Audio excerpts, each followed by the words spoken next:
All right, so starting a new section today, and we're going to be covering 6.3, which is partial fractions, or what's referred to as partial fraction decomposition. We're going to be doing this technique to try and solve additional integrals. These are our last type of this is our last technique for integration. So let's see where we should start here. Let's start with number 7. I'm going to work like number 7 through 39. So number 7, we have integral x to the 4th over x minus 1 dx. Okay, so the first thing that we do is make sure there's no other technique we can use that's going to knock this thing out easily. I'm seeing maybe even a substitution would probably work. If we let u be x minus 1, we might be able to rewrite this. But let's use the partial fraction technique and see what happens. So the technique is that if we have a polynomial over a polynomial, and we are going to first look to see what the degree of the top one is. So degree here is 4. The degree of this polynomial is 1 because the power on x is 1. Anytime the degree on the top is bigger than or equal to the bottom, then we're going to do long division first.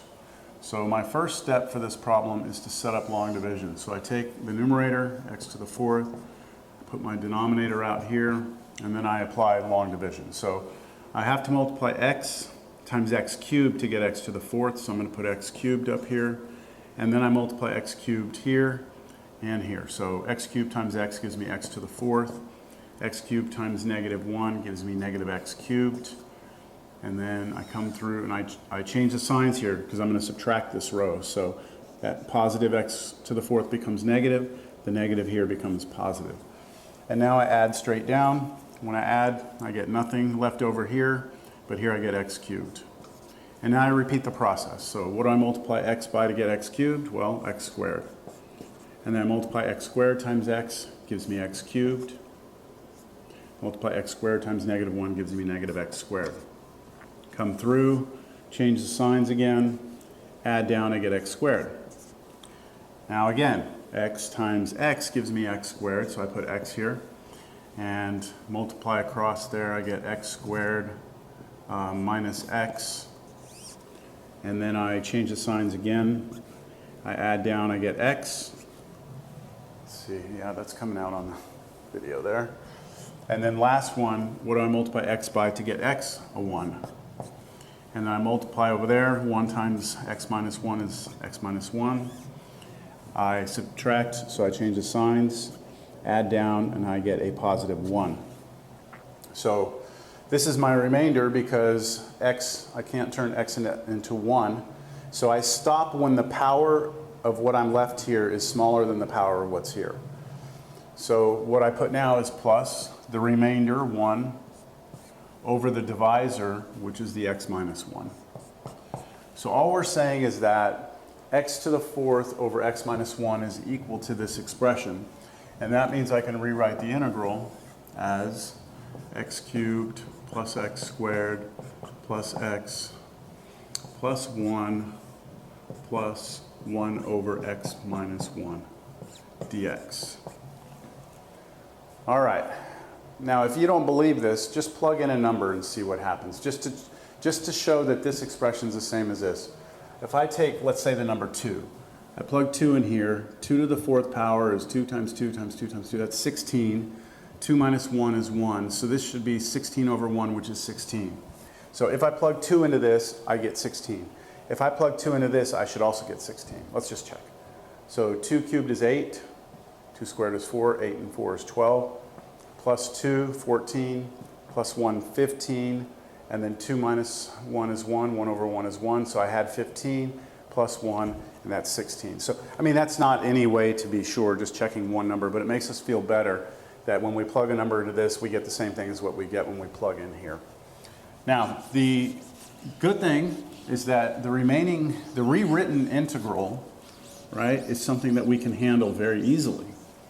So we can just apply the power rule. Antiderivative of x cubed is 1/4 x to the fourth, plus antiderivative of x squared, 1/3 x cubed. Antiderivative of x, 1/2 x squared. Antiderivative of 1 is x. And then this one, notice that we have a constant over a linear expression, and we talked about this in class. That's going to be natural log of x minus 1. And that's your antiderivative. All right, number 9. I'm doing all the odds. So number 9 now.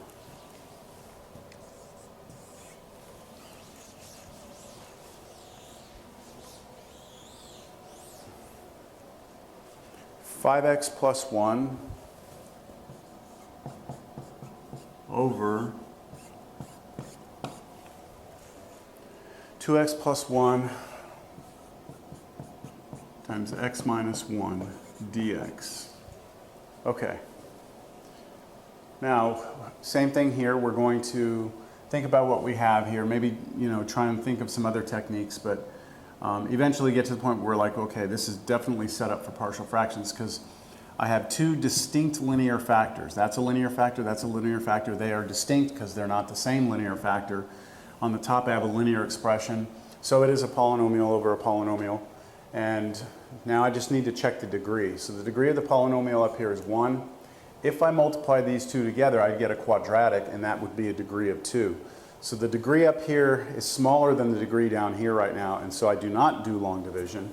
And so now I just go to the actual technique. The technique says what I'm going to do is I'm just going to work with the integrand first.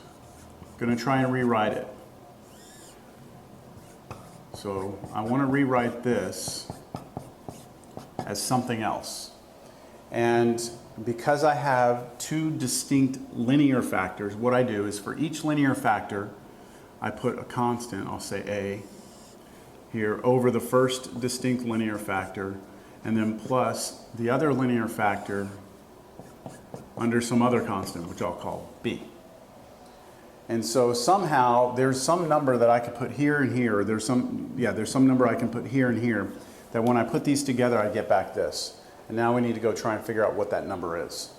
So what we'll do now is we will multiply both sides of this equation by the least common denominator, which is going to be this. So I multiply the left side by 2x plus 1 times x minus 1. And then I multiply the right side by 2x plus 1 times x minus 1. And what happens is this whole denominator cancels here. So we're left with 5x plus 1 equals, now over here, when we distribute, we take this whole chunk right here and we distribute it here first. This 2x plus 1 will cancel out with this 2x plus 1. The x minus 1 will still be there and the a will still be there. So I'll have a times x minus 1. And then I distribute that big chunk here. This time the x minus 1s will cancel and I'll be left with this linear factor and a b. So plus b times 2x plus 1. Okay, now we need to go and try, remember we're trying to figure out what a and b are.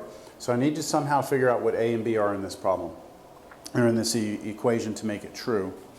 So I told you in class there's a short way and there's a long way. I'm going to do the short way, and the reason I'm going to do the short way is because there's a way that I can figure out a if I kill this off, and there's a way I can figure out b if I kill this off. So let me first try and get a. So what I'm going to do here is I'm going to say let x be equal to, and what I want to do is kill this whole thing off. So what do I need to plug in to kill this off? Well, what do I need to make x equal to turn this into a 0? So I set that equal to 0, I solve x is negative 1/2. So if I let x be negative 1/2, we know this will go away, and then we have to just see what else we're going to have. So x is going to be equal to negative 1/2. Let's go ahead and do that. So if x is equal to negative 1/2, I rewrite this. Left side, 5 times negative 1/2 plus 1. And then I rewrite the right side equals a negative 1/2 minus 1. That's this. And then we already know if we plug in negative 1/2 here, this whole thing goes to 0. So it's gone. And so now I have a linear equation. The only variable I have in here is a, so I'm going to solve for it. So here we get negative 5 halves plus 1 equals, let's put these two together. So a times negative 3 halves. And add these two together, negative 3 halves equals, let me just rewrite this, it's negative 3 halves a. And now to get a by itself, I divide both sides by negative 3 halves. And that's going to be real nice, because when I do that, this is a 1, this is a 1, so a is 1. All right, so I know what a is. All right, a is 1.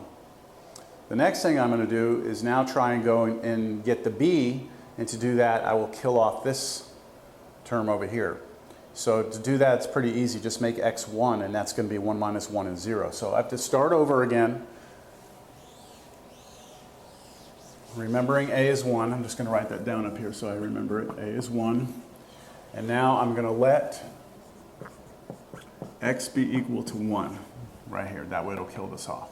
If I do that and I rewrite this line, I get 5 times 1 plus 1 equals, now remember this is gone, but then I have plus b times 2 times 1 is 2 plus 1 is 3. So I get that. And then cleaning this up, this is 5 plus 1, that's 6. 6 is 3b, which means b is 2. And once I know that b is 2 and a is 1, I can rewrite everything. Remember, this expression in here turned into this thing. I erased it, but I'm going to rewrite the integral right now.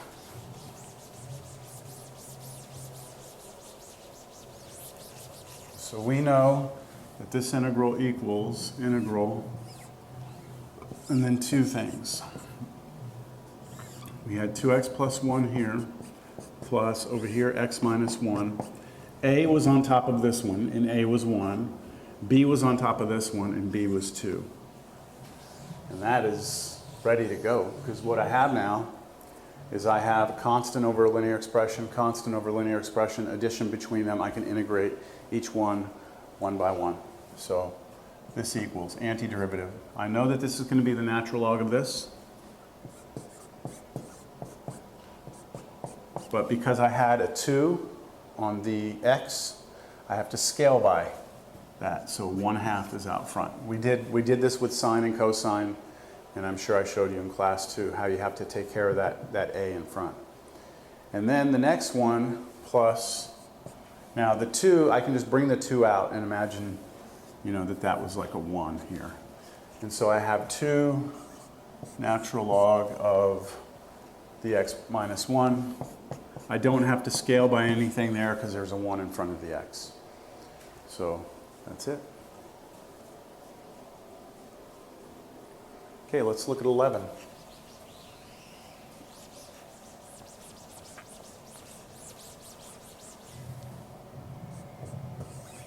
My gosh, someone's watching a movie or something in a classroom. It's loud. Wish we watched movies. That'd be cool if that's all we did is came in and watched movies. All right, so this is a definite integral. Remember, we're ignoring the numbers here. 2 over 2x squared plus 3x plus 1.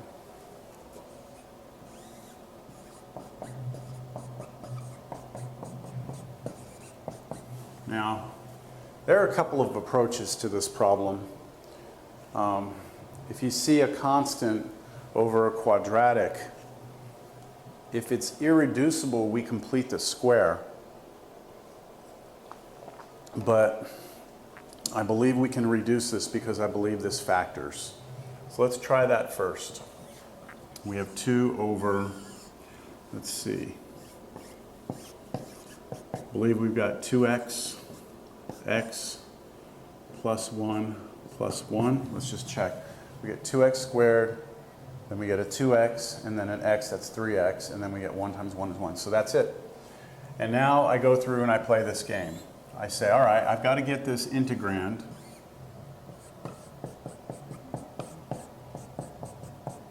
to be equal to, since I have distinct linear factors, a over 2x plus 1 plus b over x plus 1. So same game we just played on the previous problem. I multiply both sides by the LCD, which is this. So I multiply it over here, everything goes away, we're left with 2. Multiply this over here, I think I'll write it down for you, 2x plus 1 times x plus 1. I'm going to multiply that entire right side, so it's going to go here and here. When it goes from here to here, the 2x plus 1's cancel. I'm left with a times x plus 1. When I multiply here to here, the x plus 1's cancel. I'm left with b times 2x plus 1. My goodness. All right. So this one, I think I'm going to not do the short way, just so you have another example of how to do this. The short way, I would kill off the b to get a, and then to get b, I'd kill off the a. So let's just talk about what you would do. First thing I would do is I would let x be negative 1/2, and that would kill this off, and then I'd figure out what a is. And then to figure out what b is, I'd let x be negative 1 and figure things out and get my a, and get my b. But that's the short way. I'm going to show you the long way. Long way, you distribute everything out. So here, so ax plus a. Distribute here, so 2bx, and then 1 times b is b. And then what we did was we grouped together our x terms, ax plus 2bx. So those two are x terms, I put them together. And then I group my constants, which are these two numbers out here. Then the ones that are like terms here, I factor out an x. And what I'm going to do is I'm going to put the x behind it, you'll see. So this plus, and then I like to put these in parentheses just to have them. Okay, so I pulled an x out of here, but instead of pulling it out front, I pulled it in the back. And that's just because I know this is a number, and it's a number in front of x, and that's the way we normally write it. So now what I have to do is I have to match the left-hand side and the right-hand side. So notice on the left-hand side, I don't have any x's over here. So you can imagine that in front of this is 0 x's. And that means that if this left and right-hand side have to be equal, 0 has to be equal to the coefficient out here. See, the number in front of x has to be equal to the number in front of x over on this side. So I know that a plus 2b has to be equal to 0. Additionally, the number by itself, which is these two, right? These two must be equal to that number. So what I've done is I've set up two equations. The first one says that a plus 2b equals 0. The second equation says that a plus b must be equal to 2. And then now I have a system of equations. And you can solve this by elimination, or you can solve this by substitution, or you can use your graphing calculator to do it. I'm going to do it by elimination. So what I'm going to do, I'm going to kill these a's off by rewriting the system of equations. I'm going to multiply the top row by negative 1. Okay, so if I multiply that by negative 1, I get negative a minus 2b equals 0. And then leave the second row alone. And now I add straight down. So I did that so that the a's would cancel when I add. So I add down, I get nothing. Add down here, I get negative b equals 2. And if negative b is 2, whoa, how far off am I over there? Well, I'm really close. Really, really close. Oh, whoa, I'm off. Oops. I forgot that I had a finite board here. Let me see here. Wow, I went way the heck out there. Sorry about that. Let me rewrite this piece. So what I was doing was these two right here, setting up a system of equations. I think I'll do it up here.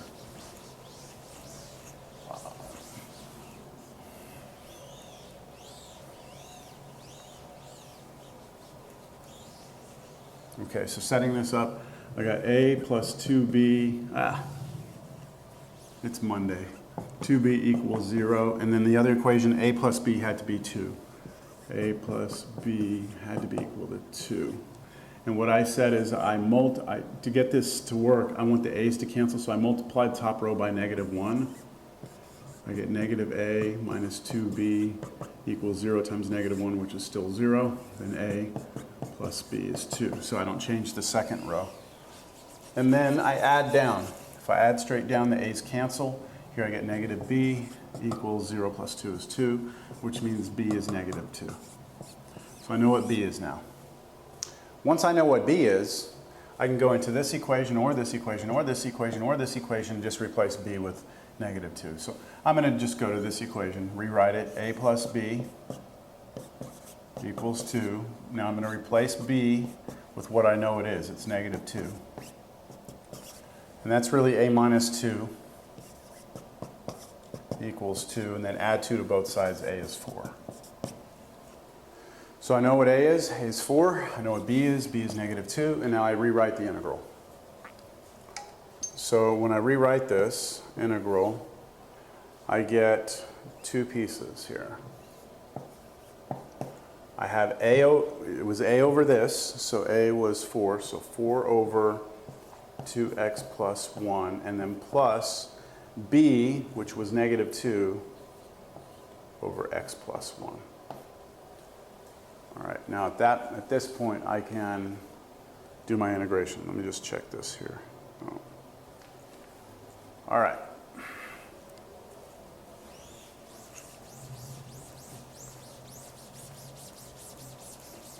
Let's do my integration. Do this one a little slower. This 4 constant over linear, I know I'm going to be using natural logs. I'll pull that 4 right here out. I know I have natural log of the bottom, 2x plus 1. But then because there was a 2 there, I have to scale by that, so 1/2.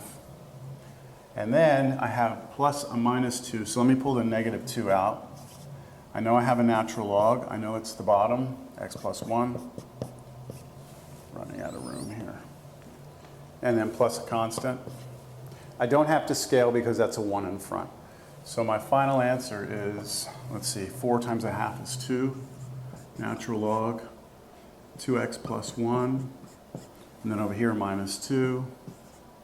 Natural log, x plus 1 plus c.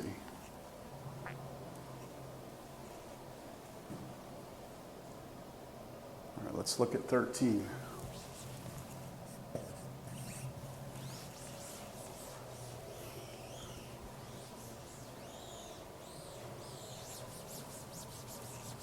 So far, everything we've done, we've had distinct linear factors. Well, the last two that I did, distinct linear factors. Let's see what this one is. Ooh, ax over x squared minus bx.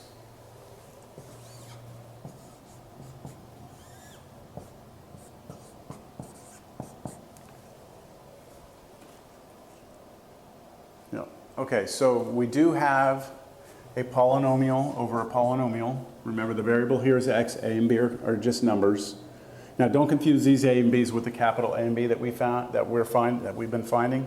This is a problem where they just don't tell you what those numbers are. It could be 5x over 4x right here, or over x squared minus 4x. So just treat those as constants. But we do have first power here. We have second, so we don't need long division. Man, I could try basic substitution here, because I know that if I let this be u, it's quadratic, the derivative is linear. But let's stick with the technique of this section. Let's try to factor the bottom, x, then x minus b dx. And if we do that, we do have two distinct linear factors here, right? This is a linear factor. That factor is actually the factor x minus 0. And then the other one is x minus b. But it's two linear factors, and they're different. So what I'm going to do is I'm going to try and rewrite this integrand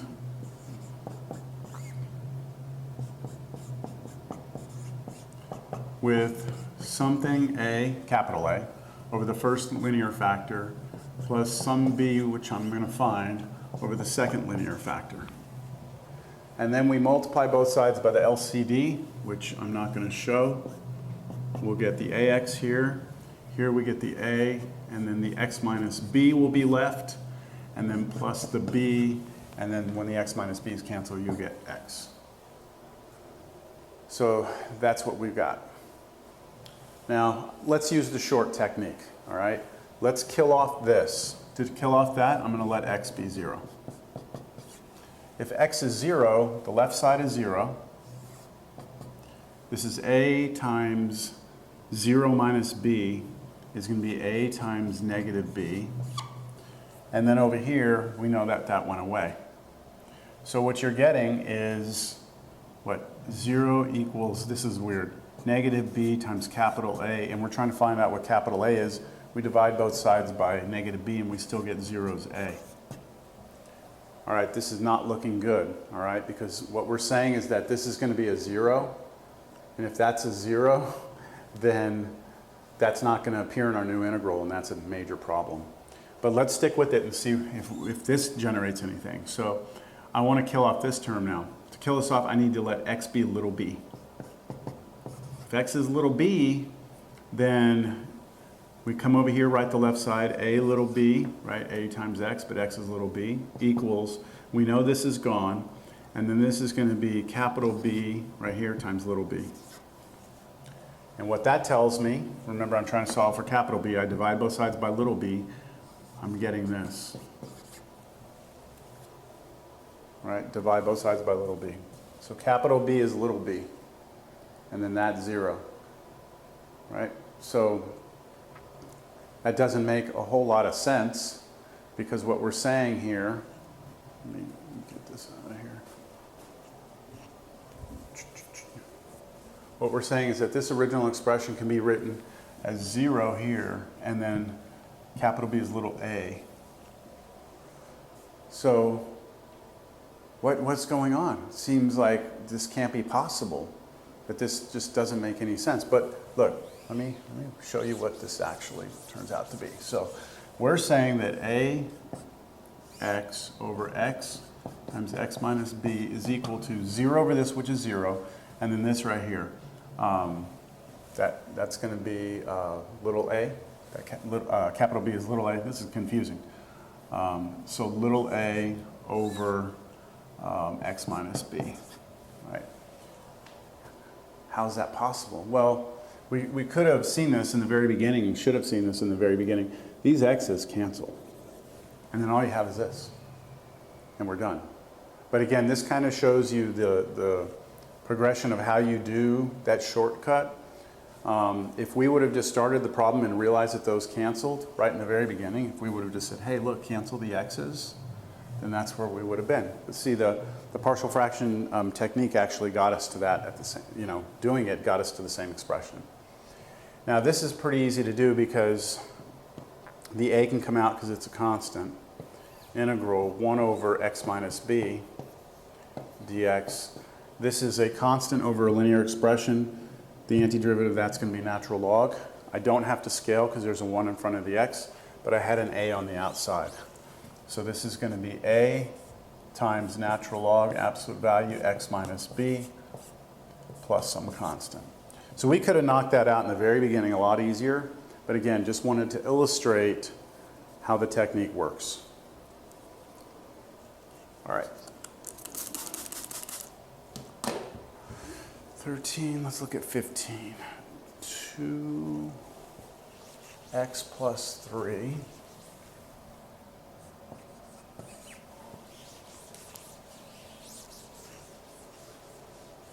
over x plus 1 squared.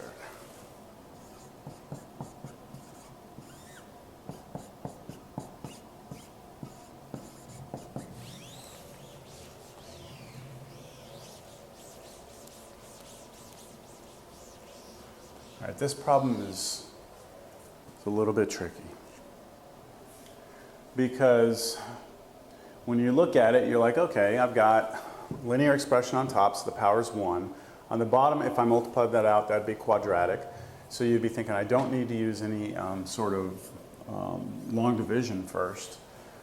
But remember that if you have a linear factor and it's repeated, right? So if we have a repeated linear factor, then what I'm supposed to do is try and find a way of rewriting that integrand, right? In a way that I get, first of all, an a over the linear factor by itself, just one factor of it, then plus, now instead of b, it's bx over the linear factor, I'm sorry, not bx, just b, over the linear factor squared. So somehow I'm supposed to turn this into this. All right, so if you have a repeated linear factor, if this is a 2, you do a over that, then b over that squared. If this were cubed, you do a over that, b over that squared, c over that cubed. If this was to the 4th power, a over that, b over that squared, c over that cubed, d over that to the 4th power. So if I can turn this into this, I should be able to integrate each of these, because we did look at those. Constant over linear, I can integrate. Constant over linear squared, I should be able to integrate also with a basic substitution. So let's try this. I multiply both sides by the LCD, which in this case would be x plus 1 squared. Cancels on the left, I get 2x plus 3. On the right, when I multiply x plus 1 squared through to both of these, here to here, notice that when I do here to here, only one of the factors cancels. So I get a times x plus 1. And then if I multiply here to here, they both cancel, and I get just b. And now we have 2x plus 3 equals, now you could try the killing of things off, but I'm going to go the longer way. Ax plus a plus b, so I distribute the a through. And now I'm going to play a matching game. What's the number in front of x supposed to be? It's supposed to be a 2. What are the two numbers out here? They're supposed to be a 3. And so I'm ready right here. I know that a is 2. I know that a plus b is 3. But if a is 2, then this is 2 plus b is 3, which means b is 1. So I know what a is, I know what b is, and I can rewrite the integral now. So this integral becomes, all right, a over x plus 1. So a was 2, so 2 over x plus 1. And then plus b is 1 over x plus 1 squared dx. All right, so now let's integrate this. The first one should be pretty clear, pretty clean. 2 comes out, natural log absolute value of x plus 1. This one, on the other hand, you cannot use natural log because it's squared, but we can still handle it. And I'll do it on the side here just so you can see it this first time. In the future, I won't mess with it. I'm trying to integrate 1 over x plus 1 squared dx. I can make a quick substitution. U is x plus 1. Du is dx. Rewrite the integral 1 over u squared du. This is going to be negative 1 over u when you take the antiderivative, because we've done that so many times. So this is going to turn into negative 1 over u, but u is x plus 1 plus a constant. So check it for yourself. You differentiate this, you get back this. All right, that's it. It's number 15. There is another way to do this, but we'll mess with that later. 17, but looks nasty. Integral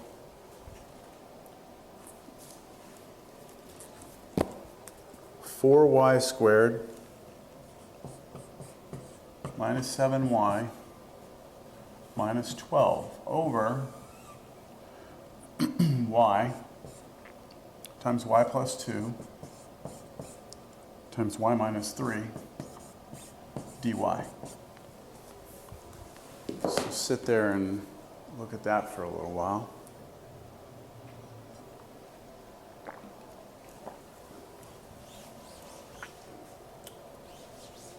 We do have a polynomial over a polynomial. The degree of the numerator is smaller than the degree of the denominator, so I do not need any long division, thank goodness. All right, this is going to be, like if you multiply it all out, it's going to be y cubed. The top is y squared, so you don't have to worry about that long division. Now, what are the chances that this thing factors and one of these cancel? I doubt it. You could check it yourself. I'm not going to, but I'm going to say I'm seriously doubtful that this cancels with anything. So I'm going to proceed as if it doesn't. Okay, so I have 1, 2, 3 distinct linear factors. So what I need to do is try and rewrite this and take care of my distinct linear factors as follows. So I write 4y squared. I'm just going to rewrite the integrand. And for each distinct linear factor, I need what, a over the first distinct linear factor. I need b over the second linear factor. I need c over the third linear factor. And now I just need to come up with a, b, and c. So we have three things we're looking for. I multiply both sides of the equation by the LCD. So here it cancels completely. I get 4y squared minus 7y minus 12 equals, now when I multiply this times that, just the y's cancel, and these two are still left with the a. So I get a, y plus 2, y minus 3, plus, now when I multiply this factor, this whole thing times this, the y, that should have been plus 2, I'm sorry. When I multiply this times the y plus 2, this thing here, the y plus 2's cancel, so I get the b, I still have a y there, I still have a y minus 3. And then finally, when I multiply this times the LCD, the y minus 3's cancel, I still have the c, I still have a y, I still have a y plus 2. Oh man, okay, so how in the world are we going to figure out what a, b, and c are? Well, we could do the long way, distribute all that through, or we can see if it's possible to kill things off. So is there a way for us to get a? Well, we would have to be able to kill off b and c at the same time. And to do that, I can't use the y minus 3 and the y plus 2 because I can't kill off those simultaneously. But if I let y be 0, I'm going to kill off both of those, and I won't kill off this. So let's do that. I'm going to let y be equal to 0. Let y be equal to 0. Let's see what the left side turns into. Very nice, negative 12 equals. Now remember, y being 0 here kills it, y being 0 here kills it. Let's plug in y equals 0 here. So we have the a, then the first parentheses, I get 0 plus 2 is 2, and then second parentheses, 0 minus 3 is negative 3. And now if I multiply those together, I get negative 6, and I divide through, I get a is 2. Oh man, that was nice. Okay, next one. Let's try and get b. To get b, I can't let y be 0, obviously, because it'll kill off b. So I need to somehow preserve b and kill a and c off at the same time. And notice that a and c both have the y plus 2 factor, but this one doesn't. So if I can make this factor go to 0, I'm good. So how about y being negative 2? It'll kill this off, it'll kill this off. So that's my next choice. Y is negative 2. Okay, now the left side, be careful here. You have to plug in negative 2 into this. So negative 2 squared is 4. 4 times 4 is 16. Okay, negative 7 times negative 2 is 14. And then minus 12. 14 minus 12 is 2. Plus 16 is 18. So the left side should be 18 equals. Now remember, when y was negative 2, it killed this one off. It killed this one off. And so I just need to plug in negative 2 right here. So I have b. Y is negative 2. Negative 2 minus 3 is negative 5. Okay. That's not nice. Double check that, yeah? 14, 2, 16. I'm just hesitant because this is not a nice number. 10 and I divide through.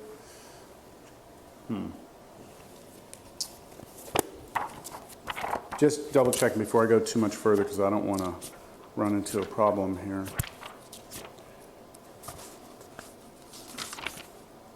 Seems a little bit early for them to be giving a fraction. What number was this? Oh man.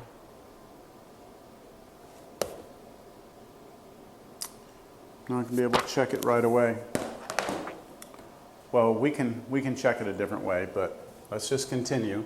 These two multiply to give me 10. Divide through, I get 18 over 10 is b, and that's what, 9/5 is b. So b is 9/5, a is 2. All right, let's try and get C now. So how can we get C? We want to preserve C and kill these off. To kill these off, they both have a y minus 3 factor, so I'll let y be 3. So that'll be here. Y is 3. All right, so let's see, y being 3 here. 3 squared is 9. 9 times 4, 36. Y is 3. Minus 7 times 3 is 21. Minus 12. 21 minus 12 is negative 33. 36 minus 33 is 3.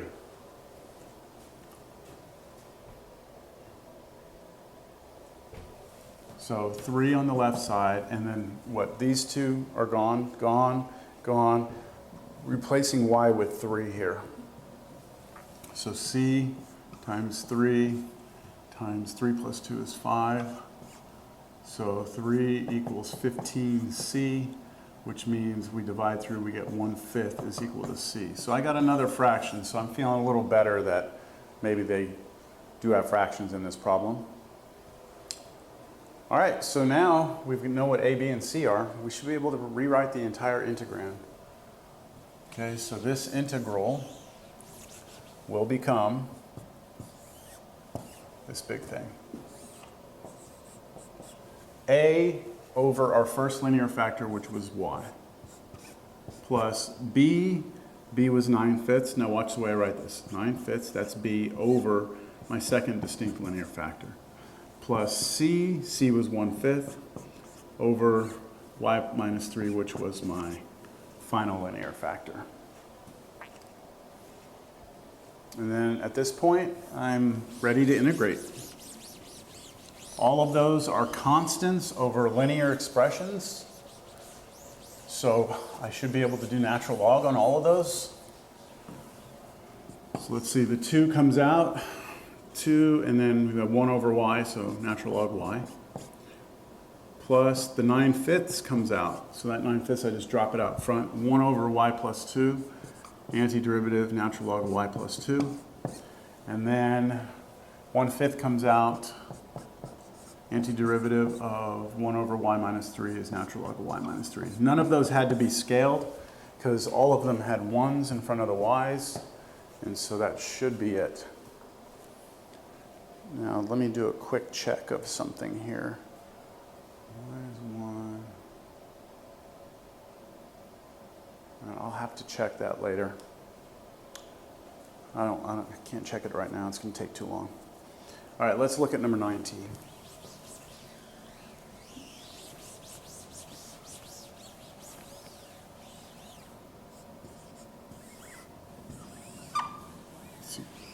How much time is this video? 45 minutes. 19. X squared plus 1 over x minus 3. X minus 3 over x minus 2 squared dx. I'm going to do all these odds, and I doubt I'll have time, but I'd really like to come back through and do the evens. All right, so polynomial over polynomial, degree up here is 2. If we multiply those together, the degree would be 3, so no long division is necessary. I have a distinct linear factor. I have a repeated linear factor.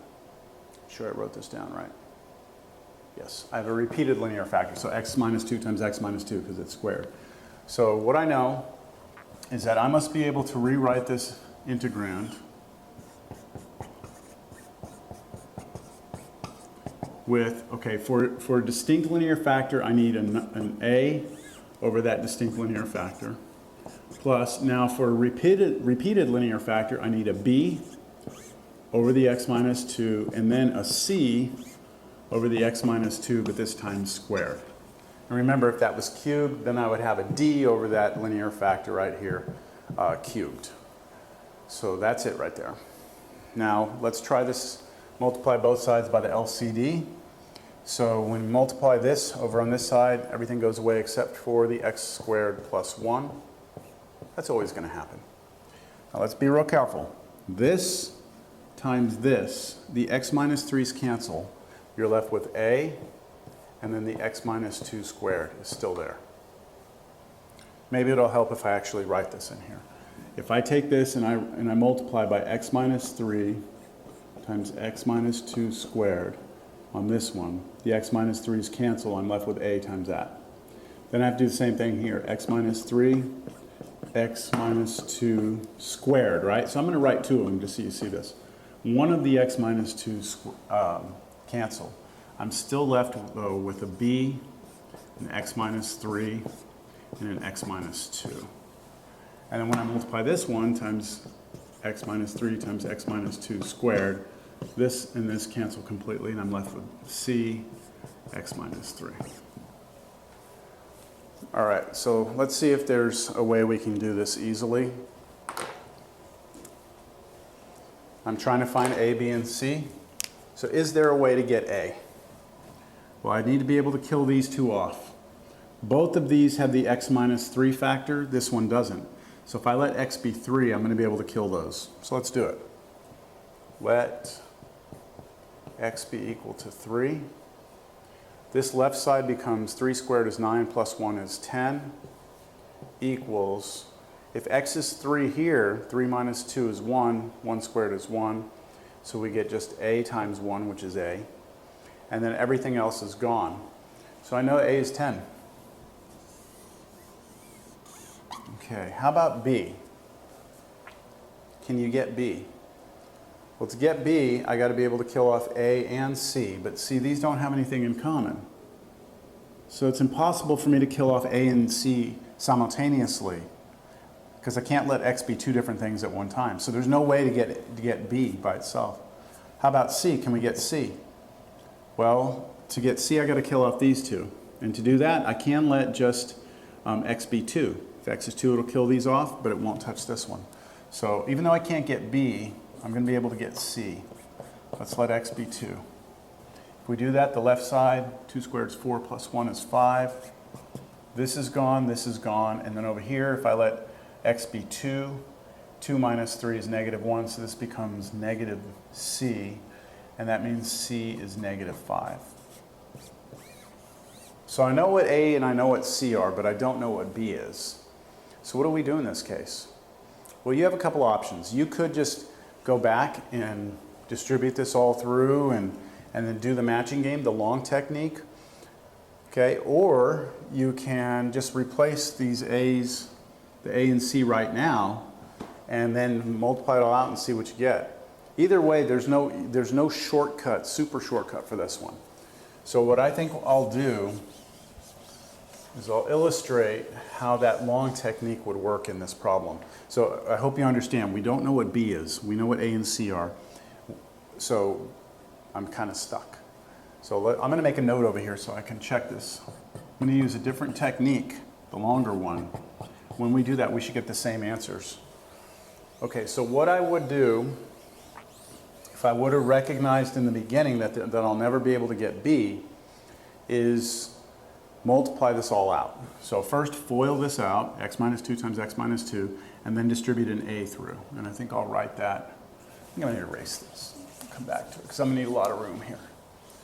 So the left side's x squared plus 1 equals, okay, multiplying that out and then multiplying by a, you get a x squared minus 4a x plus 4a.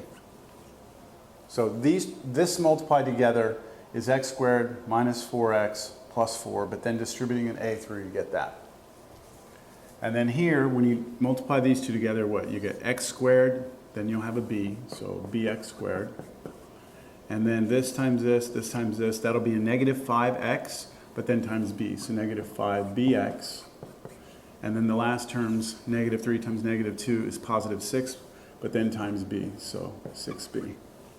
And then your last one, cx here, and then minus 3c. All right, so at this point, I will collect all my x squareds together, which is this one and this one. I'll put them together.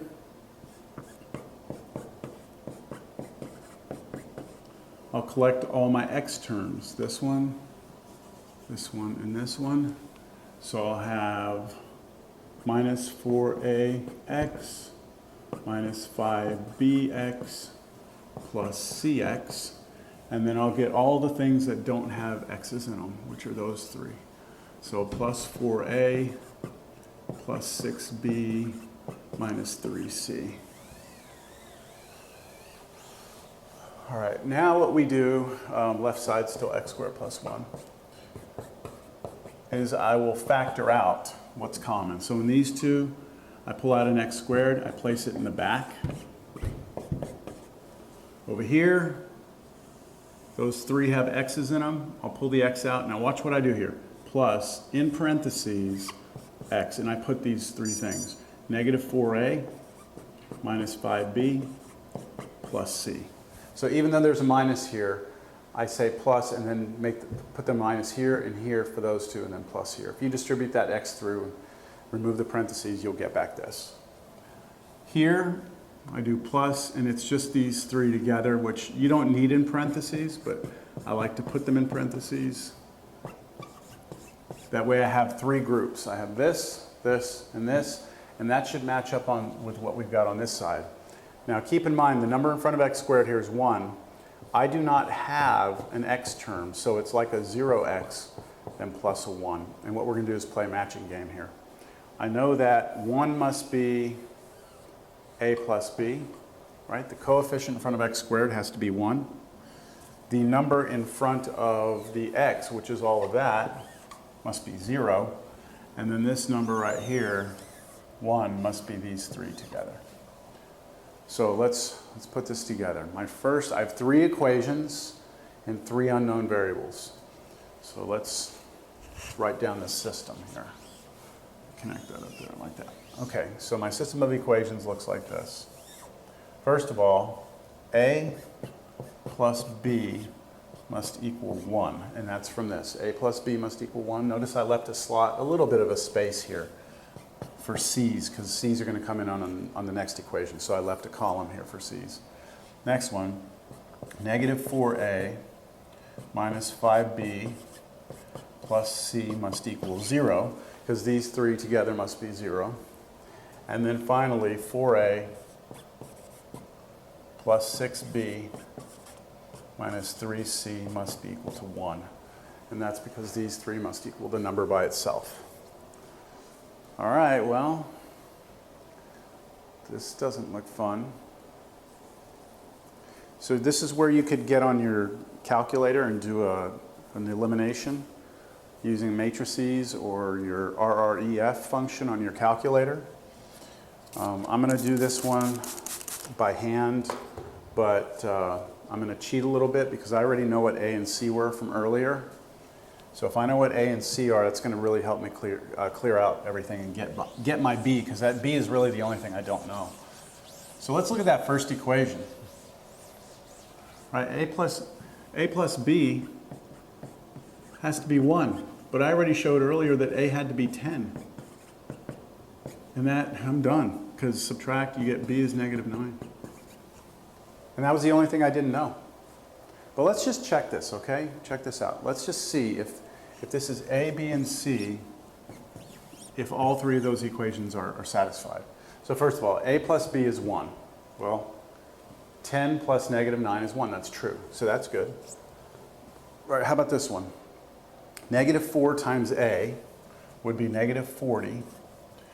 Negative 5 times B, but B is negative 9. Negative 5 times negative 9, what is that? Oh, I can't do simple math right now. Plus 45. Plus C, C is negative 5.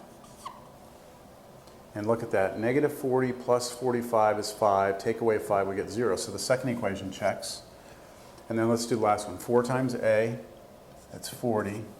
6 times negative 9 is negative 54. And then negative 3 times C, that's negative 3 times negative 5 is 15. So if you put these two together, you get negative 14, and then plus 15 is 1. So they all check. So I'm feeling real good about that answer. Okay, but I've kind of lost track of where I am. Let's go back to the original integral. I know what A, B, and C are. Okay. So the original integral turns into a over x minus 3, and a was 10, plus b, which we said was negative 9, over x minus 2, and then plus c, which was negative 5, over x minus 2 squared. Constant over linear, constant over linear, constant over quadratic. This one we did earlier, I can do that one. So here's my answer. 10 natural log absolute value x minus 3 minus 9 natural log absolute value x minus 2. And this turns out to be plus 5 over x minus 2 plus c. So when you take the negative 5 out and then do your little integration substitution, you get another negative that pops out, and it turns that negative 5 into a positive 5. You work that yourself. This comes from here. That's it. I think this is going to be where I cut the video. Let me just double check that.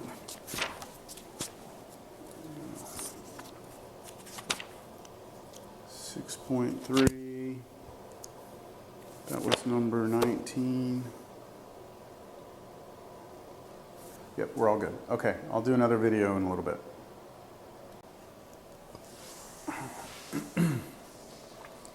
Okay. Where am I? 21? X cubed plus 4 over x squared plus 4.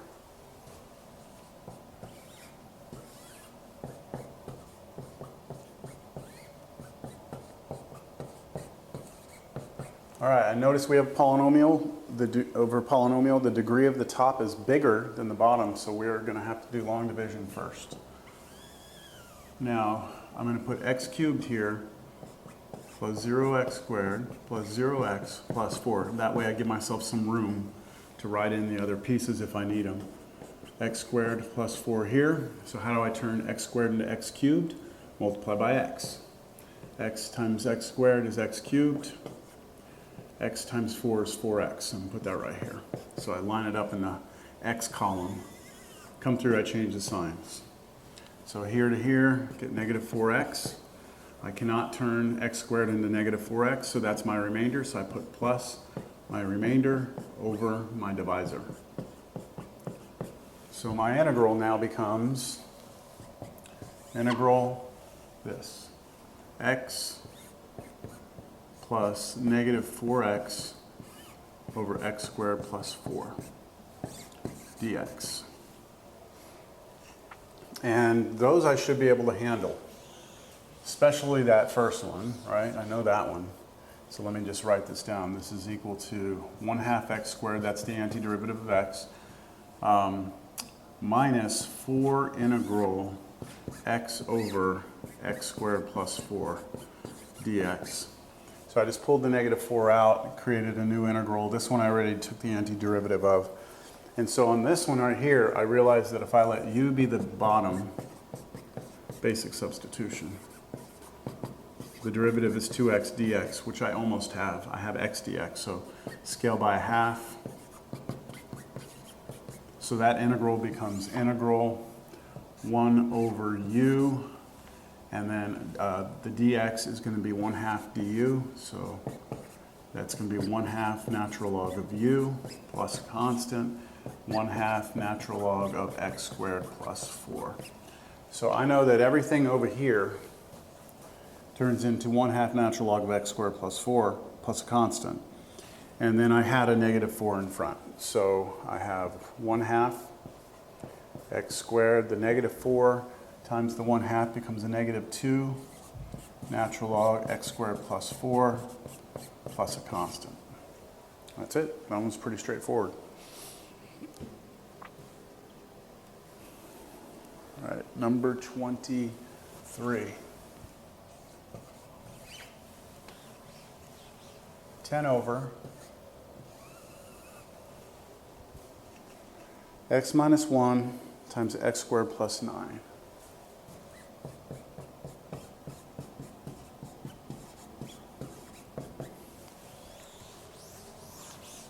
All right, polynomial over polynomial. I do not need long division. And so I look at my factors. I have a distinct linear factor, and I have an irreducible quadratic factor. It's the first time we've seen this. So what I know is that this integrand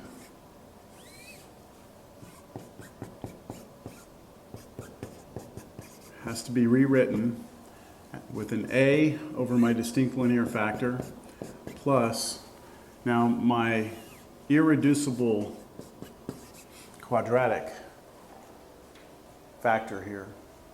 But instead of b, anytime we have irreducible quadratic, we put bx plus c. So we put a linear expression on top of the quadratic expression if it's an irreducible quadratic, which it is in this case. And then I play the same game. I multiply both sides by the LCD. It cancels out over here, I get 10. Over here, I get the a. Then I get x squared plus 9. And then I get, this one's tricky. So let me write it down. I put x minus 1, x squared plus 9, x minus 1, x squared plus 9. Here the x minus 1's cancel, I get a times this. Here the x squared plus 9's cancel, I get bx plus c in parentheses times the x minus 1. And then now I don't think it's going to be impossible to kill off a. There's no way to make that 0. So I'm going to do the long method, distribute through. So here I just go here, ax squared plus 9a plus over here, bx squared, here to here, minus bx, here to here, plus cx, here to here, minus c. And now I'll collect all my like terms together. So 10 equals, here are my x terms right here. So I like x squared terms. I'd like to put them together one time here, a plus b, and then factor out the x squared. Then I'll do the x terms. There's one, there's one. So plus again, then in parentheses, negative b plus c times x. So I put those two together and I factored an x out. And then the things that don't have any numbers, or any x's, plus in parentheses 9a, and then it was minus c. And now I got to play this matching game. And again, over here, you don't have an x term, so 0x. You don't have an x squared term, so that. So I know a plus b must be 0. I know negative b plus c must be 0.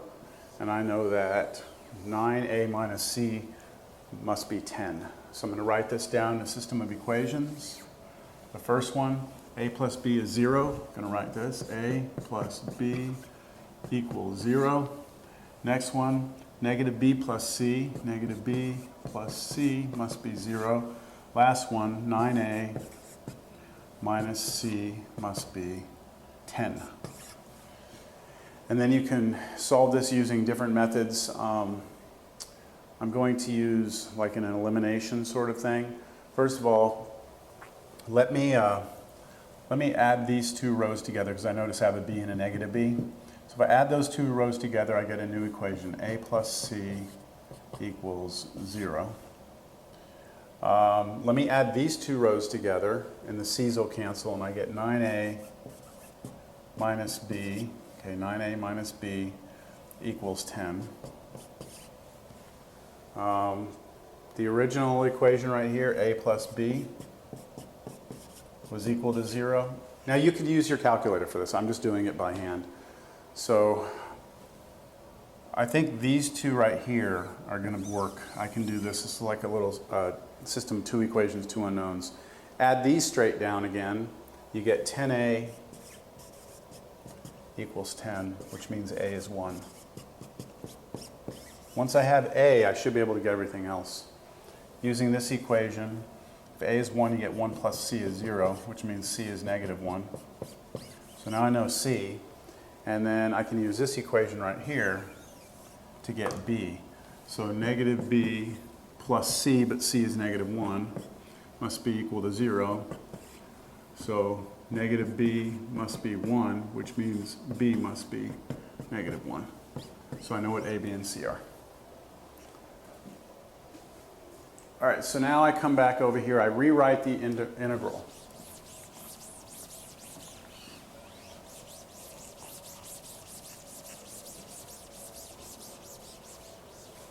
And remember, this was the piece I was using right here. Right there. So this integral becomes integral, and then a over x minus 1. A was 1, so 1 over x minus 1. And then plus, here, bx plus c. So b is negative 1, so negative x plus c. C is negative 1 over x squared plus 9 dx. All right. Now, as bad as that might look, it's doable. The first piece of that integral is pretty straightforward. Natural log x minus 1 plus. Now, the other part of this integral isn't very nice. I think what I'll do is these both have negatives. So I'm going to pull negative out and then pull it out here. And then I'm going to rewrite the integral, and I'll have, these will be positives. So x plus 1 over x squared plus 9 dx. All right, so at this point, I notice that I can split this into two integrals. I can do x over x squared plus 9, and then do it this way, plus 1 over x squared plus 9 dx. And this one I recognize, that's arctangent, right? The antiderivative arctangent. For this one, I need a basic substitution. I would just let u be x squared plus 9. du is 2x dx.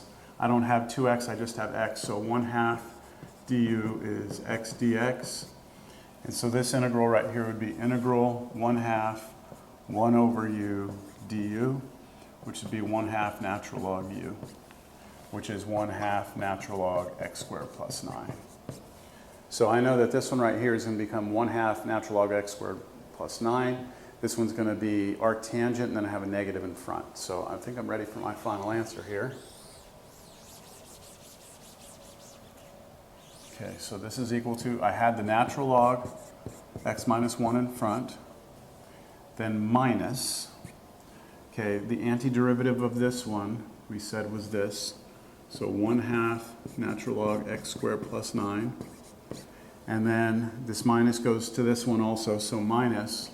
And then this is arctangent. Remember, this is 3 squared, so a is 3. So we use the formula, it's 1 over a, 1 over 3. Arctangent of, in this case, x over a, which was 3, and then plus c. And that's it. Let me check this one.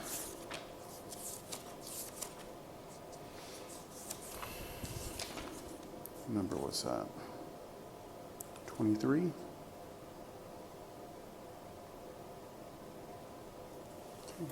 Looking good, looking good. 25, my goodness, 25 looks like a monster. 10, 12, we'll probably go for another 20 minutes.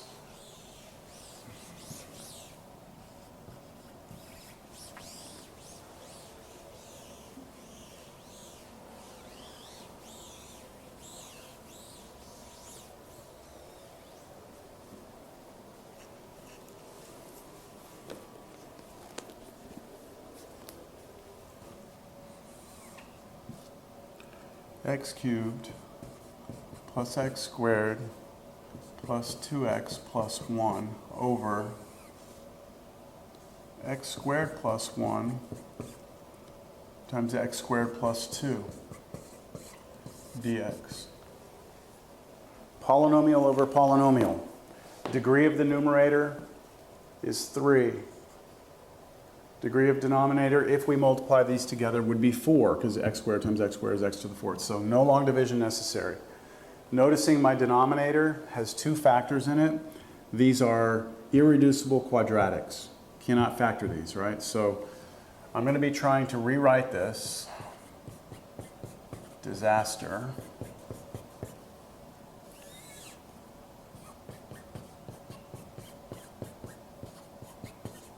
As my first irreducible quadratic with ax plus b, so that's a linear expression on top, plus my second irreducible quadratic with another linear expression on top.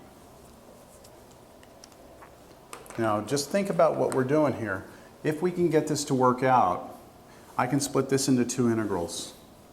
And what I would have is ax over this, and I could do a basic u substitution, and I have b over this, which would be an arctan. Same thing here, exactly. So let's try and figure out what a, b, c, and d are. So I multiply both sides by the LCD. Everything cancels over here except for x cubed plus x squared plus 2x plus 1. The right side, when I multiply this one times this, the x squared plus 1's cancel, and I'm left with the ax plus b. But then that one factor that didn't cancel here was the x squared plus 2. Then plus, now when I multiply the LCD times this one, the x squared plus 2 factors cancel, but not the x squared plus 1. So I have cx plus d times the x squared plus 1. There's no way to kill off anything, so I've got to use the long method. I've got to multiply that all out. So this x cubed plus x squared plus 2x plus 1 must be, let's see, ax cubed plus 2ax plus bx squared plus 2b plus cx cubed plus cx plus dx squared plus d. Let's get like terms together. X cubes here and here, that's it. So I will have a plus c x cubed. Not x cubed, I wrote x squared. Okay, x squared terms. Here's an x squared, here's an x squared. So plus, in parentheses, b plus d x squared.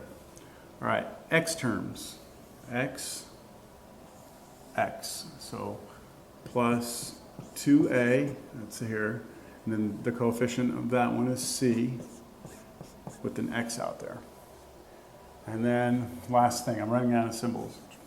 2b and d, so plus 2b plus d. Now that has to match, let me see, I got everything, yes. That has to match this side, x cubed plus x squared plus 2x plus 1.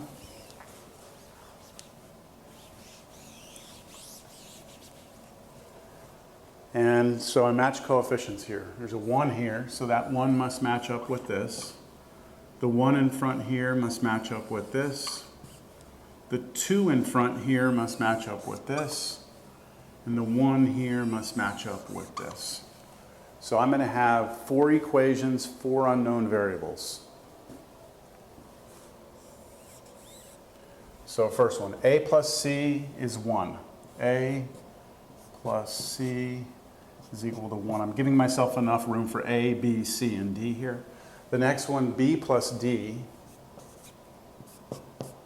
must be 1. The next one, 2a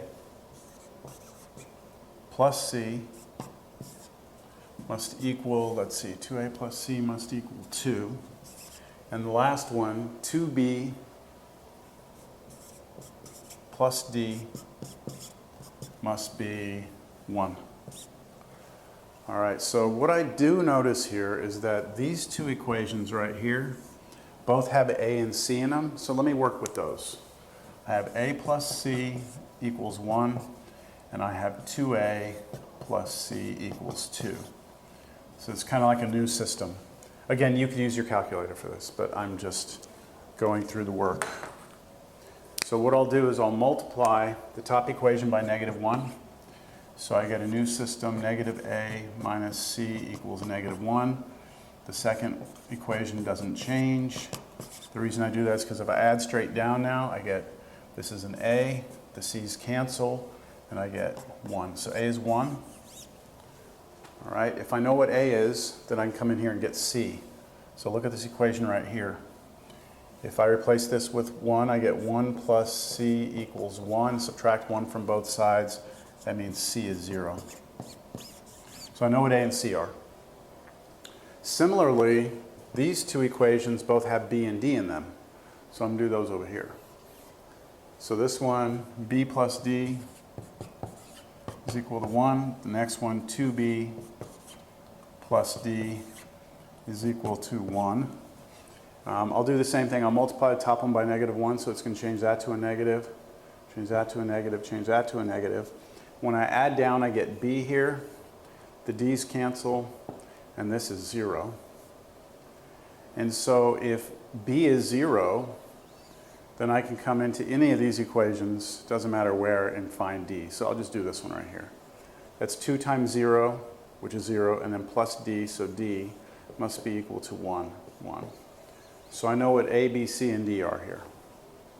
So I'm ready to rewrite the original integral now.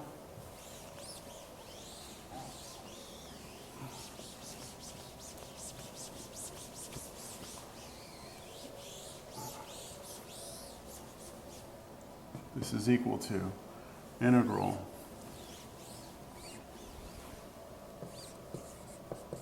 we had x squared plus 1 over here, x squared plus 2, and it was ax plus b. So a is 1, so 1x plus b, but b is 0. So that's it. That's it.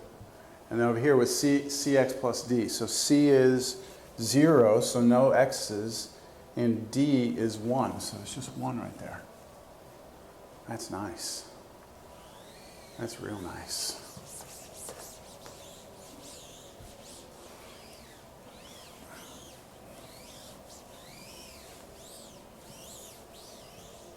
Now, for this one, I make a basic u substitution. U is x squared plus 1, and then work through it. And you would get 1/2 natural log x squared plus 1. That's what you would get if you did the substitution. We've done that. This is the third time I've done something like that. And then this one is an arctangent. Recognizing that this is our a squared, so we actually have root 2 squared, that's 2, so a is root 2. So the formula is 1 over a arctangent of x over a plus c. So that should be it. I'll double check it. 25, 1 over root 2. Yep, okay. Let's see, I've got time maybe for one more. Let's see how bad this one is. 27. Oh, this is a good one. This is a real good one. 27.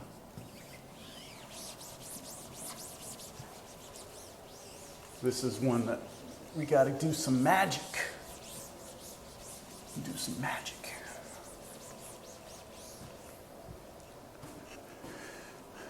X plus 4 over x squared plus 2x plus 5 dx. Let me just double check I wrote that down right. Yep. All right, so here's the deal. You have polynomial over polynomial, don't need long division. You look at the bottom, you say, can I factor that? And it doesn't factor. So this is an irreducible quadratic. You cannot factor it. So if you go with the method says, okay, you're supposed to take this, x squared plus 2x plus 5, and I'm supposed to rewrite it as my irreducible quadratic with a linear expression on top, ax plus b. But think about that. You already have a linear expression on top.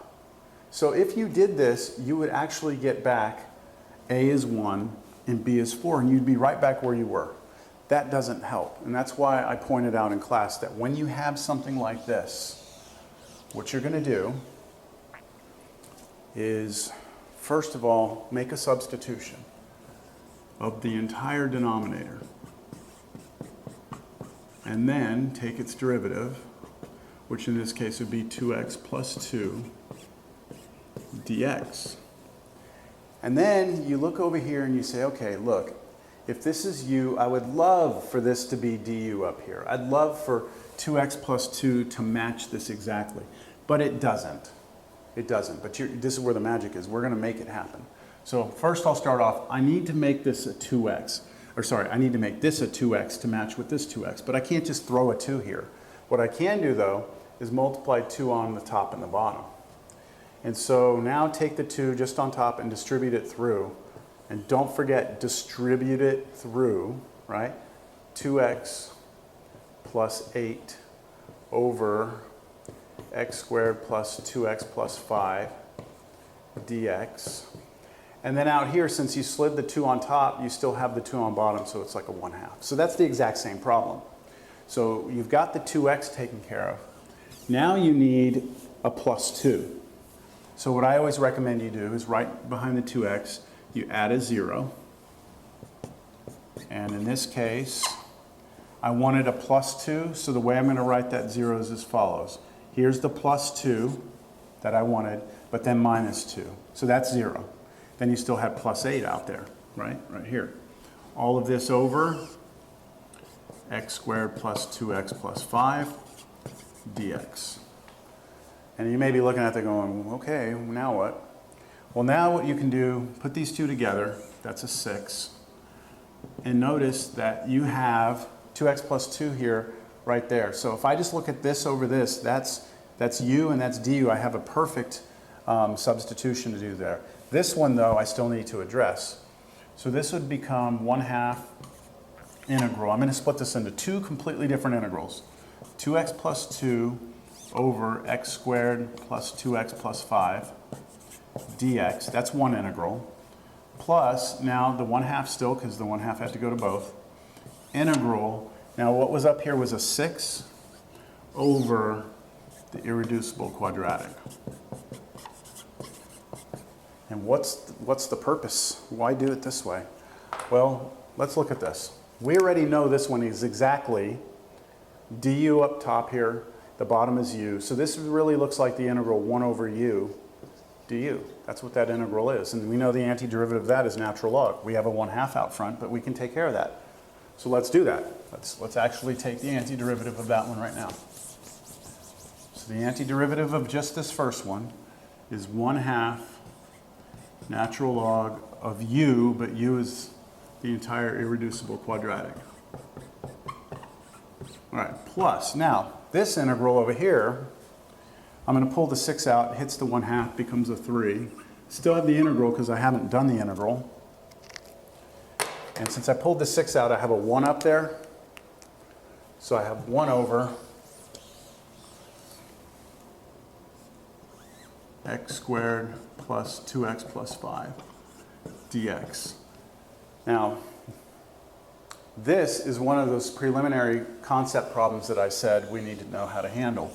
If you have a constant on top of an irreducible quadratic, then the way to get it is to complete the square. So what I'm going to do is complete the square on this.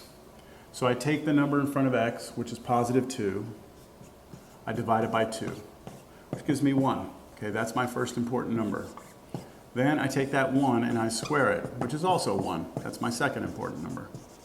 And so what I do now is I take x squared plus 2x. I take my second magic number and I add that 0, right? Add 1 minus 1. But I still had plus 5.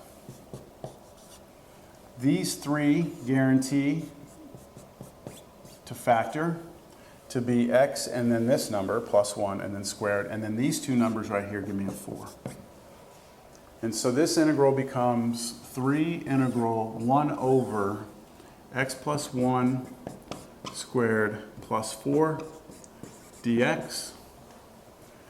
And does that look familiar? I hope so. Arctangent. All right, so if I make a quick substitution, u is x plus 1, du is dx. That integral, I'll even bring the 3 with me, is 1 over u squared plus 4 du. And so the antiderivative of this, 3 times, this is arctan with a being 2, so 1/2 arctangent of u over 2 plus a constant. But what was u? It was x plus 1. So here we go. Final answer. 1/2 natural log x squared plus 2x plus 5. I like this problem a lot. 3 times that, so it's 3/2 arctangent of u, but u is x plus 1, so x plus 1 over 2 plus c. That's it. That's all I have time for. Which number was this? 27. Beautiful. Okay, I gotta run.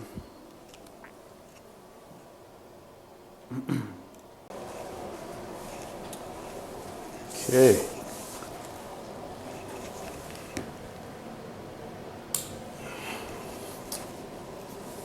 Let's see what we got here.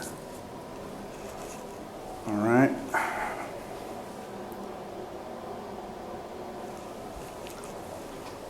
Okay, we're going to pick up now number 29 from the homework on partial fractions. Feeling good today. Doesn't feel like a Monday. Because it's not Monday. All right, number 29. So integral 1 over number 29. X cubed minus 1 dx. All right, well, this is definitely a rational function. We have a polynomial over a polynomial. The degree of the top is less than the bottom, so I don't need to do any long division. And I look at the bottom for a minute, I realize that's a difference of cubes. If that were x squared, we would be in business because we have a formula for that, but it's x cubed, so I'm going to use the difference of cubes formula from college algebra. So x cubed minus 1 equals x minus 1 times x squared plus x plus 1 dx. So you can check this yourself, that if you FOIL all that out, you should get back this. So now what we do is we look at this and we say, okay, we've factored this. This quadratic that's left here is an irreducible quadratic, so there's nothing we can do to factor that any further. And then we have a distinct linear factor here. So we have a combination of one distinct linear factor and one irreducible quadratic. So what that tells me is that I need to find a way of rewriting this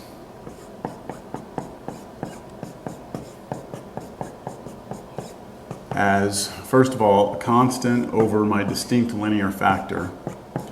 And then because I have an irreducible quadratic, I need a linear expression over that irreducible quadratic. And then this problem here, if we can figure out what B and C are, this problem will turn out most likely like the previous problem was. All right, so we multiply both sides by the LCD. So we multiply this on this side, it goes away, I have a 1 equals, we multiply this times this, the x minus 1's cancel. I'm left with a times x squared plus x plus 1. I multiply this by this, and the x squared plus x plus 1's cancel, and I'm left with the x minus 1. But that x minus 1 must multiply times this, which is why I have it in parentheses. So I'm going to go the long route here. I'm going to expand this all out. Ax squared plus ax plus a, that's distributing my a through. And then here I'll do kind of like a foiling. Bx squared minus bx plus cx minus c. And then I'll collect all my like terms together. So I have an x squared and an x squared. Put those together. Pull out the x squared. Place it in the back. I have an x term and an x term and an x term. So I go plus, and then now the coefficients. So a, and then minus b, and plus c, and then pull that x out in the back. And then I have an a here, and a minus c here, so a minus c. And then, hold on just a second. Hey, come on in, man. An a minus c here, And so now I'm going to go through and match up the coefficients, but I'm realizing that on the left side I don't have an x term, so 0x. I don't have an x squared term, so 0x squared. So I need my 0 to match up with a plus b. I need this 0 to match up with a minus b plus c. And I need my 1 to match up with a minus c right there. So I'm going to create my system of equations now.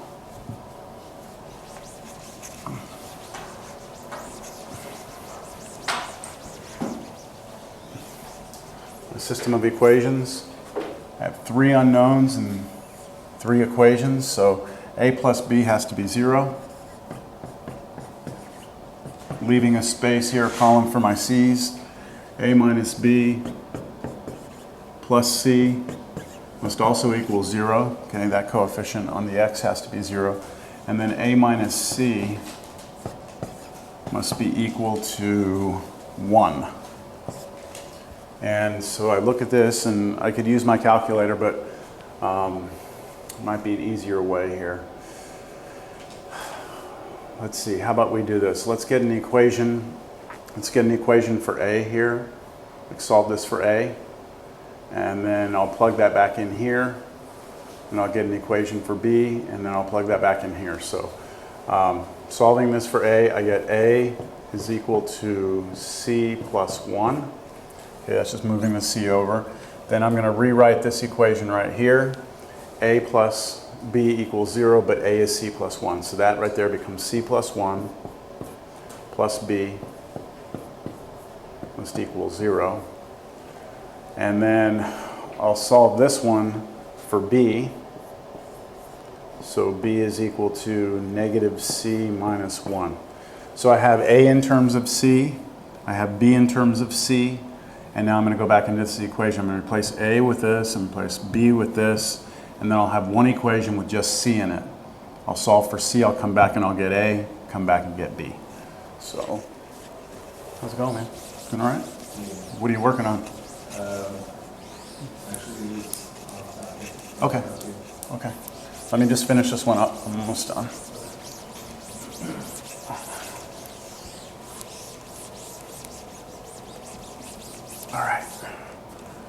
All right, so rewriting this equation, a is c plus 1 minus, now b is this right here. So minus negative c minus 1, and then plus c must equal to 0. So I have one equation with nothing but c's in it.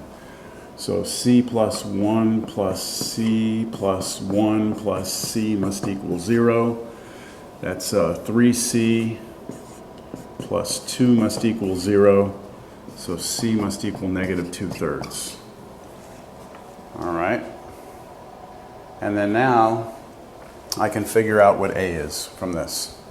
So a is equal to c, which is negative 2/3, plus 1, which is going to be 1/3. And then b is negative c minus 1. So we said c was this. So negative 2/3 is 2/3. And then minus 1 is negative 1/3. So I know what a is, I know what b is, and of course I knew what c was to begin with. So now I'll go and I will rewrite the integral. The integral will be equal to, let's see here, we've got a over our distinct linear factor, so 1/3 over our distinct linear factor, which was x minus 1, plus bx plus c. So b is negative 1/3, negative 1/3 x plus c. So c is negative 2/3, so I'll do it like that. All over x squared plus x plus 1. So go back and look at the work I did earlier. This is a over the distinct linear factor, bx plus c, but c is negative, so. And that's it right there. So at this point, this one's going to be easy to integrate.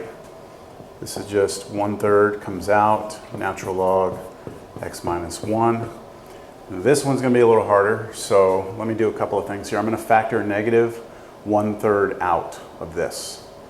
So if I pull out a negative 1/3,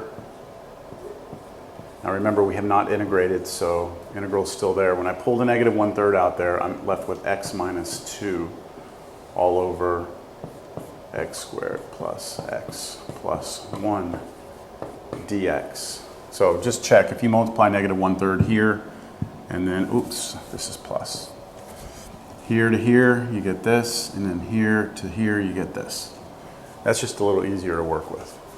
So now we have this situation where we have a linear expression over a quadratic, and so I'm going to play this little game right now, and I'm going to try and get this numerator to match up with the denominator. So I'm going to make a u substitution, x squared plus x plus 1. The derivative of that is 2x plus 1 dx. So I need this to be a 2x plus 1 up here. So what I'm going to do, I'm going to just cut this problem off right here. I'm just going to work with that. I'm going to take this integral, x plus 2 over x squared plus x plus 1. I'm going to force that to be a 2, so I multiply by 2 on the top, 2 on the bottom, and then I pass the 2 through. So when I pass the 2 through, it becomes a 2 here, and then 2 times 2, that gives me a 4. So far I've got the 2x taken care of. I need plus 1.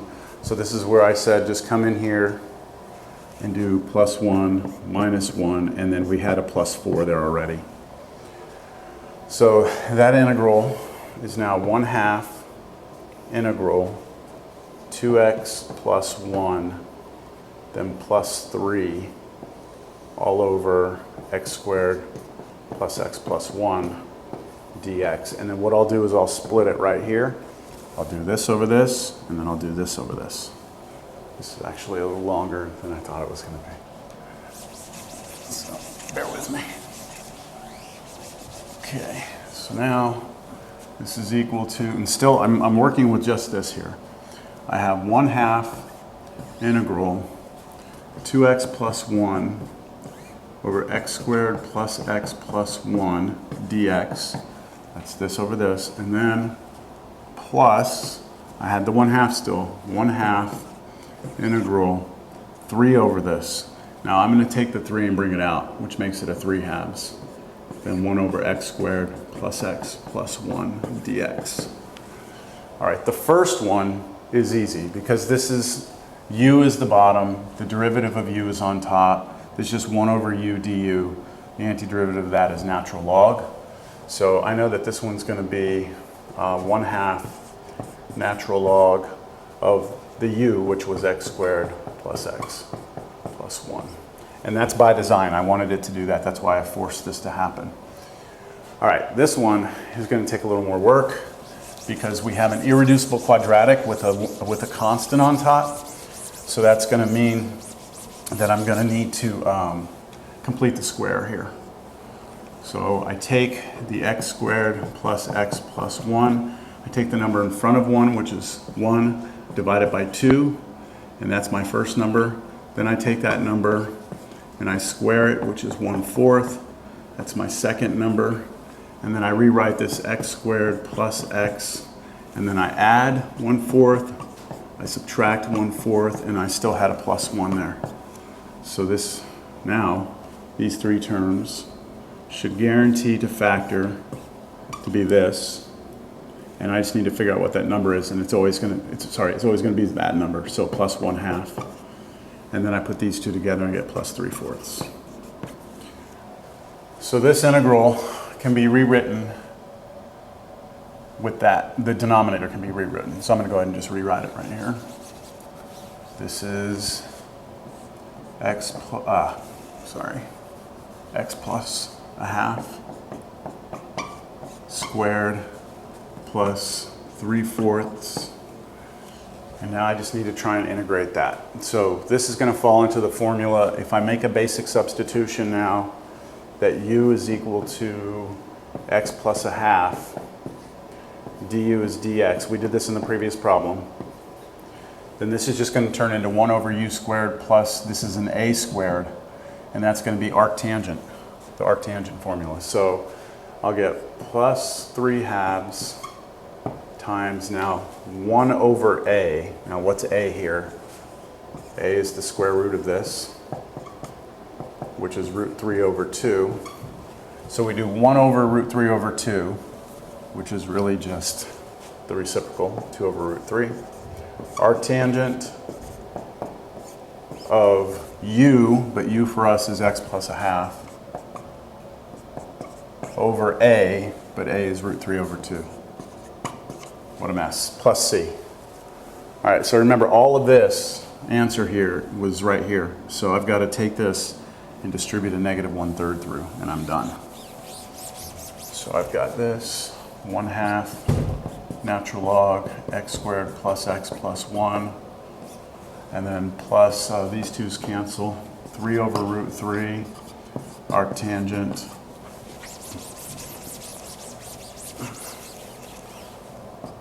of x plus a half over root 3 over 2, close it, plus c. When I distribute this through, we get a negative 1/6. Distribute this through and the 3's cancel, and I get negative. So this will become negative 1/6. And then here to here changes to a minus. Those 3's canceled. We should get that. And most likely the back of the book, what they're going to do is they're going to multiply 2 here and 2 here to get these 2's to cancel. And they'll distribute the 2 through here, so this will turn into a 2x plus 1. I'm guessing. I'm going to check it real quick. This is number 29.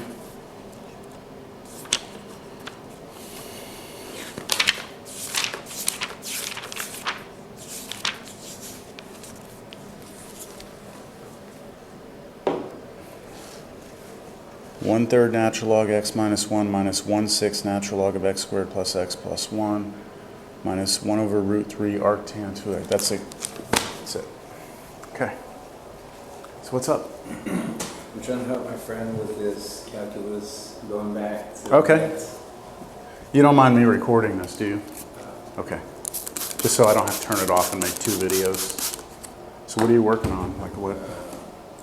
Is it a limit? Yeah, to me they're kind of simple, but I keep getting stuck on them. Which one is it? This is really together, but I was breaking it apart. 7x minus sine 3x. All right, so I'm gonna help you with this Cal 1 problem, but I'll do it over here off. Oh, you finish that one up. I'm gonna try and do this one.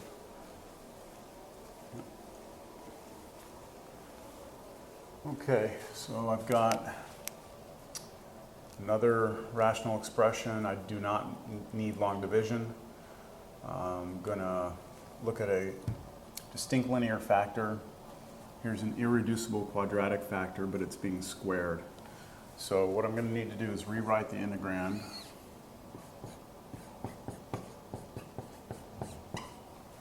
as something over my distinct linear factor plus a linear expression over my irreducible quadratic plus another linear expression over my irreducible quadratic squared. And of course, if this was cubed, then I would need another one and then cubed. So I have actually 5 variables here. So now I multiply both sides by the LCD. I get a 1 equals. Now, when I multiply this times this, the only thing that cancels is the x. So I'm left with the a and the x squared plus 4 squared. When I multiply this by this, my bx plus c is still there. The x is still there because nothing canceled it. And one of these factors cancels with one of those, but I'm still left with a single factor. And then when I go to the last one, my dx plus e, the distinct linear factor, or the irreducible quadratic factor squared cancels. I'm just left with the x. And now I have to clean this up. So I'm going to FOIL this out and then multiply by a. So I get ax squared. And then I'll have plus 8ax. Sorry, that should be x to the 4th. Then 8ax squared, and then plus of 16a. So if you multiply this out and collect like terms and then distribute with an a, you should get this. And over here, let me see, I'm going to multiply this times this, this times this, this times this, this times this, figure out what that is, and then pass an x through all of those. So I have bx times x squared is bx cubed, then times x, so bx to the fourth. Bx times 4 is going to be 4bx, but then I have another x, so 4bx squared. And then c times x squared is cx squared, but then times another x is cx cubed. Then c times 4 is 4c, but then times x. All right, and now just an x through here. Dx squared plus ex. What a mess. Collecting like terms. So I have an x to the fourth here, x to the fourth here. So I look at the coefficients, I have a plus b. Factor out the x to the fourth. X cubes, let's see, I only have one of them. So plus cx cubed. And so I've got that, got that, got that. My x squareds, I've got x squared here, got x squared here, got x squared here. And so I've got 8a plus 4b plus d x squared. So I've got those. Now x's, let's see, I've got that x term and this x term. So plus 4c plus e x. And then that takes care of this and this. And the last thing I have is plus 16a. All right, so finally, I need to match up the coefficients. Notice that I don't have any x terms over here. So all of these coefficients, talking about this, this, this, and this, those are all equal to 0. And the last one, 16a, has to match up with 1. So I have a system of equations now. You're going to have 5 equations, 5 unknown variables. Okay, the first one, a plus b must equal 0, leaving room for my c, d, and e. Second equation, c by itself must be 0. That's nice. Next equation, 8a plus 4b plus d must also equal 0. And then this one, 4c plus e must be 0. And then finally, last one, 16a must equal 1. Great. Okay, so the last equation, I know that a is 1/16. So I know what a is. Actually, from this equation right here, I know that c is 0. That's good. From the first equation, I know that a is 1/16. So if I plug in 1/16 here and then move it to the other side, I know that b is negative 1/16. So I've got a, b, and c. I can get, let me get this one first, e here. I know c is 0. So if c is 0, that means e is 0. So I know e is 0. And d is the only one I have left. So I'm going to take this equation right here. And let me write this out. I'll put it right here. How's it going? Good. Good. Give me just a minute. I'm going to try and finish this one up. All right. So I have that 8 times a, so 8 times 1/16 plus 4 times b, but b is negative 1/16, plus d must equal 0. So this is going to be 1/2, then minus 1/4 plus d equals 0. This is 1/4 plus d equals 0. So d then is negative 1/4. So I've got A, B, C, D, and E. Now I rewrite the integral to become integral.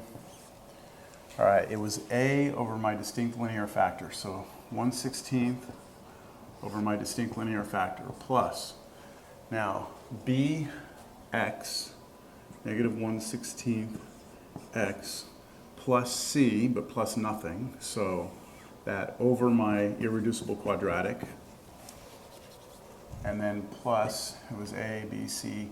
It was dx, which is negative 1/4 x over, plus e, but e is 0, over my irreducible quadratic squared dx. That's it. All right, so which of these can I integrate? Well, I know that with this one, I can pull the 1/16 out. This is just 1 over x, so 1/16 natural log x is the antiderivative. This one, I'll pull out a negative 1/16. I'm left with x over x squared plus 4. So I can use a basic substitution. U will be this. The derivative of that is up here. We're off by a sign or by a constant. That's okay. The next one, I pull out a negative 1/4 integral, and then got x over the x squared plus 4 squared dx. And again, if I let u be the bottom, derivatives up top, that should work out pretty nice. So let me just work those last two integrals out. They use the same exact substitution for both of these. So u is equal to x squared plus 4. Du is 2x dx. That means 1/2 du is x dx. And so this integral, this first integral, will be integral 1/2 1 over u du. So I'm just talking about this piece right here. This x dx is 1/2 du, which is here. And then it'll have the u on the bottom, so 1 over u. This integral, the only difference is that you're going to have u, instead of just 1 over u, it's 1 over u squared. So the second integral looks like this. So these are pretty simple. This is 1/2 natural log u. And this one right here is negative 1/2 u to the negative 1, which is the same as negative 1 over 2u. So we've done that hundreds of times now. So we should get as a final answer, let's see here, 1/16 natural log x minus 1/16 times, where is it? This one. So that's going to become a minus 1 over 32 natural log of u, but u was x squared plus 4. And then we have negative 1/4 times this. Negative times negative is positive. And so we get positive 1/8. And then 1 over u, but u is x squared plus 4. It's multiplication plus c. That should be it. Got to check.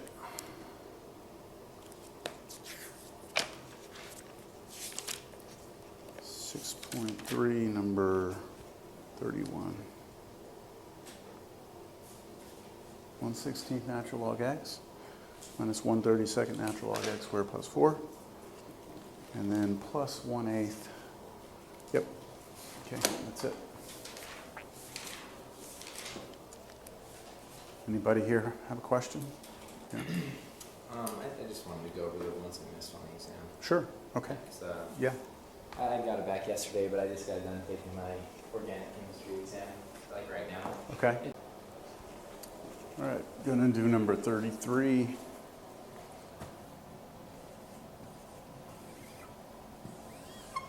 So I've got integral x minus 3 over the quantity x squared plus 2x plus 4. That quantity squared.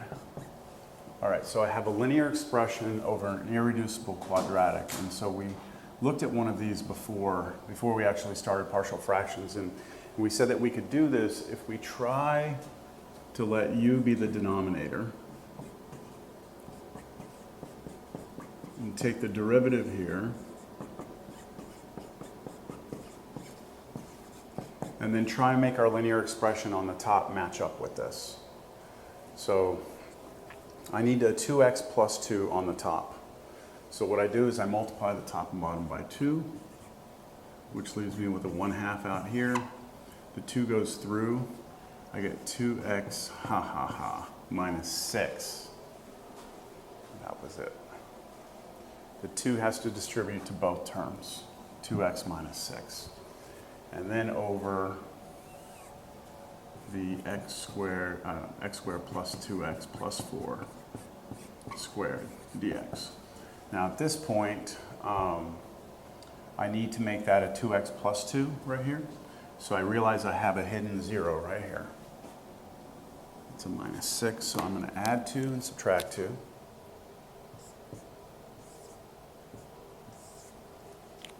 What I had done is instead of putting minus 6, I put minus 3 again. See, I had a minus 6 here, not a minus 3. And that changes everything. So that allows me now to split this right there. In this first integral, I have u squared on the bottom, there's the derivative on top, and then up top over here, I put these constants together, and that'll be a new integral. So we've got 1/2 integral, and then I've got the 2x plus 2, and then over x squared plus 2x plus 4 squared dx. And then here I put these together, it's negative 8. And I bring it out, 1/2, it's going to give me a negative 4. Because negative 8 over 2 is negative 4. Integral, then there's a 1 up there. X squared plus 2x plus 4 squared dx. Okay. So now, at this point, this integral is pretty clear. We've got u squared on the bottom.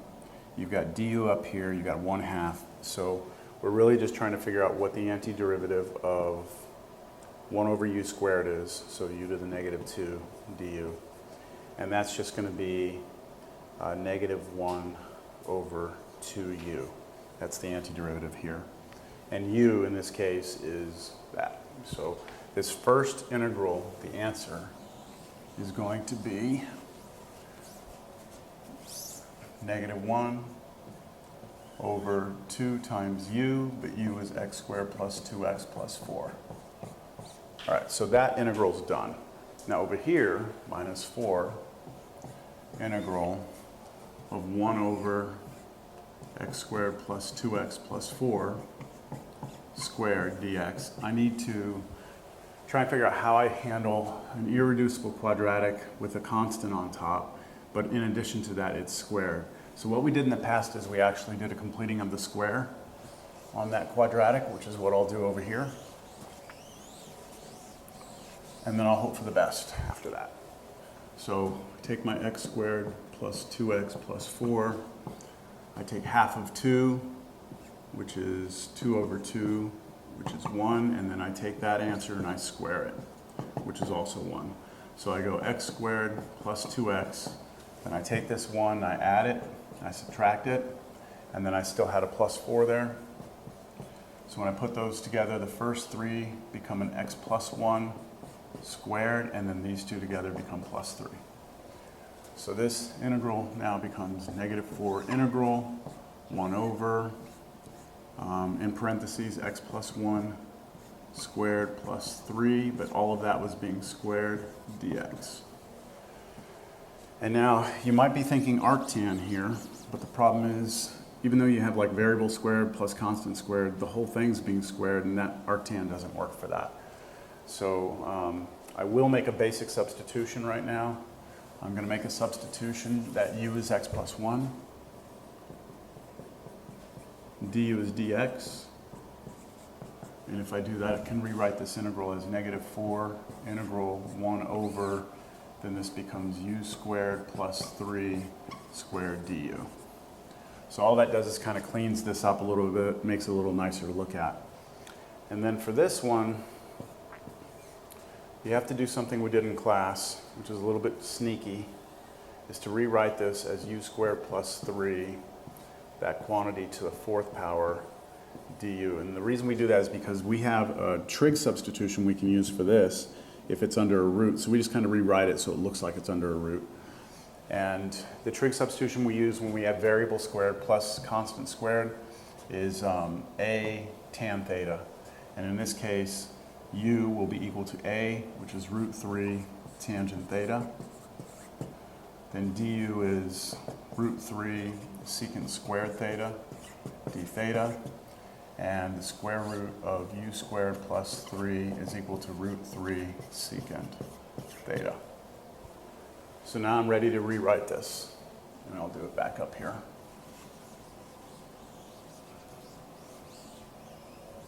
So at this point, I have 1 over, and then this square root right here is root 3 secant theta. So root 3 secant theta, but then that quantity to the 4th power, then times du, but du is this. So root 3 secant squared theta d theta.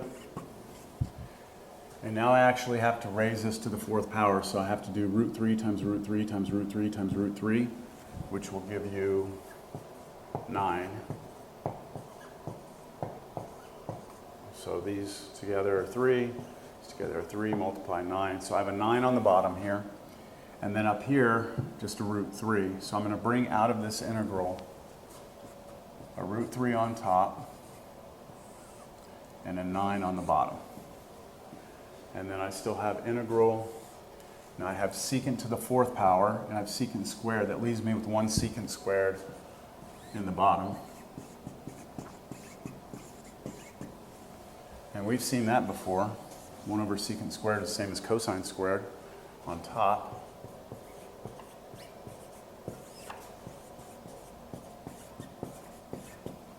And we know what to do with that because it's an even power of cosine, so we come in with the half angle identity. When we do that, we know we're going to get a 1/2 that we're going to pull out, so I'm going to change this to 4/18. Actually, I can reduce this to 2/9. And then integral, and then it was 1 plus cosine 2 theta, d theta. We've integrated that so many times. Let me erase this here. So remember, this is still part of my answer. It's in the front of everything. So I have 2 root 3 over 9, and then antiderivative of 1 with respect to theta is theta. Antiderivative of cosine 2 theta is 1/2 sine 2 theta plus a constant.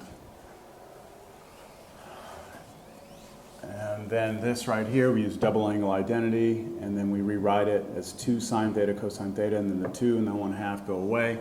So my next line should be 2 root 3 over 9 times theta plus sine theta cosine theta plus c.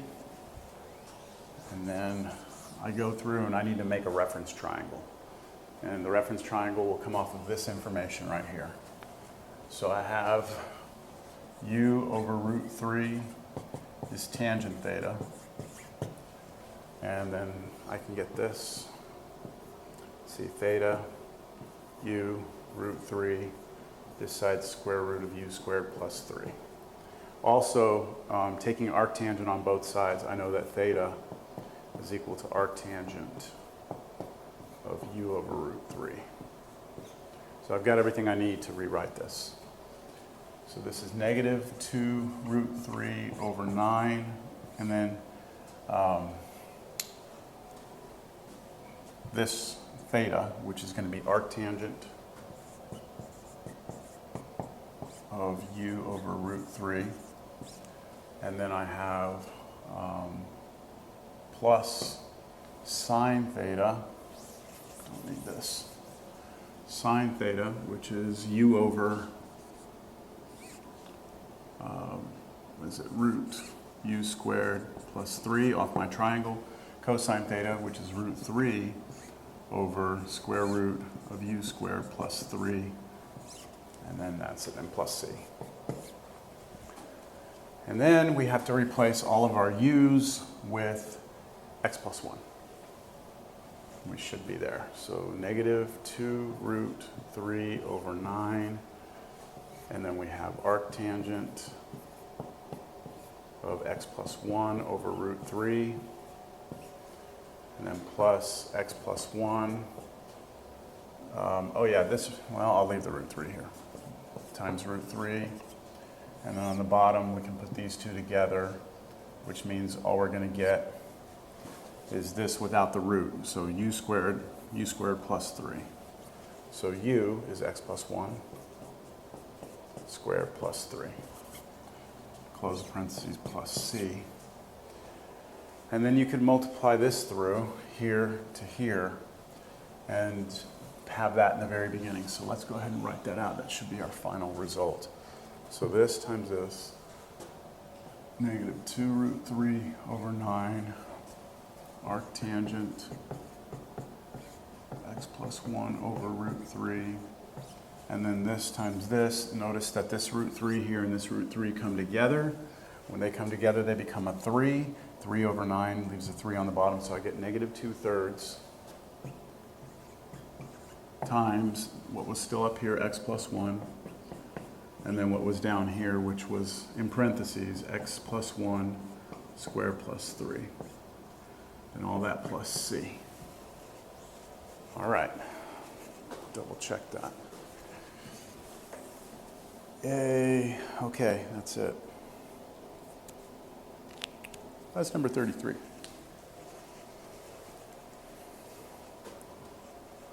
Kind of a messy problem there.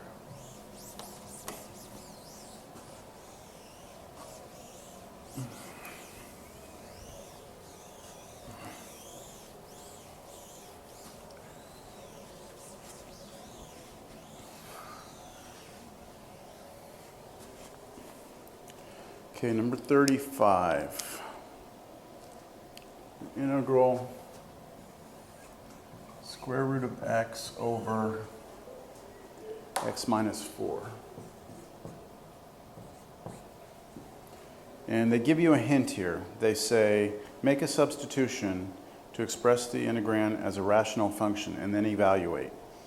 So right now we don't really have anything in any of our techniques that really looks like we could handle this, but they're giving us a hint. So let's use the hint, and then we'll know later on this is something we might be able to try. So u is equal to root x. If that's going to be u, we got to figure out what x is going to be. So just come over here to this equation, right? Oh, I forgot my dx here. Come over to this equation, and let's square both sides. So I know what x will be. But I also need to figure out what dx is going to be. So what we could do is we could take the derivative here. Du will be equal to the derivative of the square root of x is 1 over 2 root x dx. And then let's try and get dx by itself here. Let's try and isolate this. So I'll multiply both sides by 2 root x.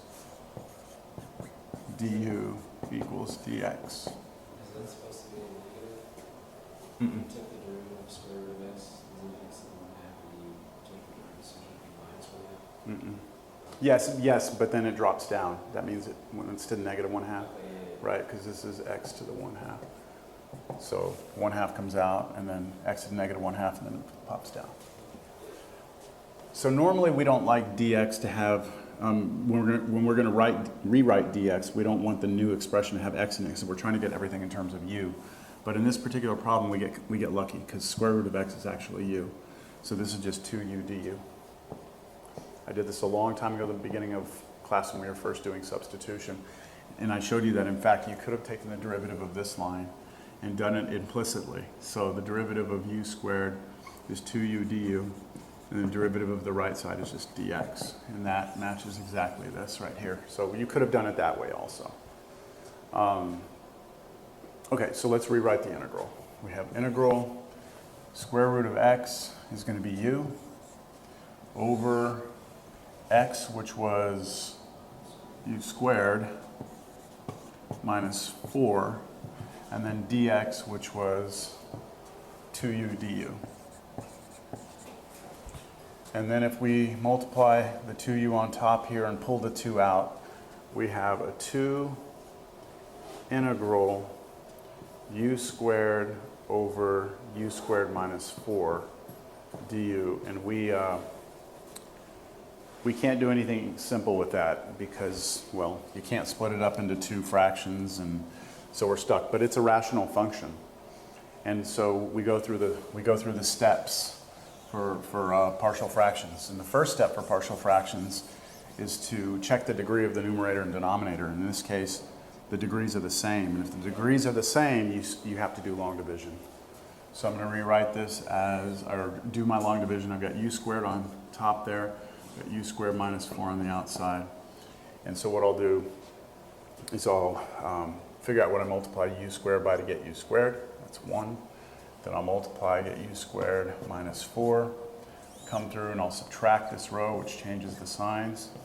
I get a remainder of 4. I can't turn u squared into 4, so I'm done. So I put plus 4 over the divisor. So that's this. So this integrand turns into that, and don't forget you have a 2 in front of all of it. So you have 2 integral, and then this turns into this, 1 plus 4 over u squared minus 4 du. And the first part of this integrand is easy. The antiderivative of 1 with respect to u is u, so I can do that. This one's going to require a little more work. So I've got 2u there, plus 2 integral of 4 over u squared minus 4 du. So I split it up and then I did the antiderivative here.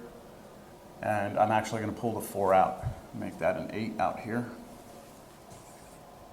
Make that a 1. And I believe that's a formula right there. That is formula 20. Now the book, what they probably would want you to do for practice here, which you don't have to do on a test or anything like that. You wouldn't have to do it as soon as you get to that point. It's okay. They would want you to take that integral. They want you to factor the bottom. And then they want you to set up your partial fractions on that.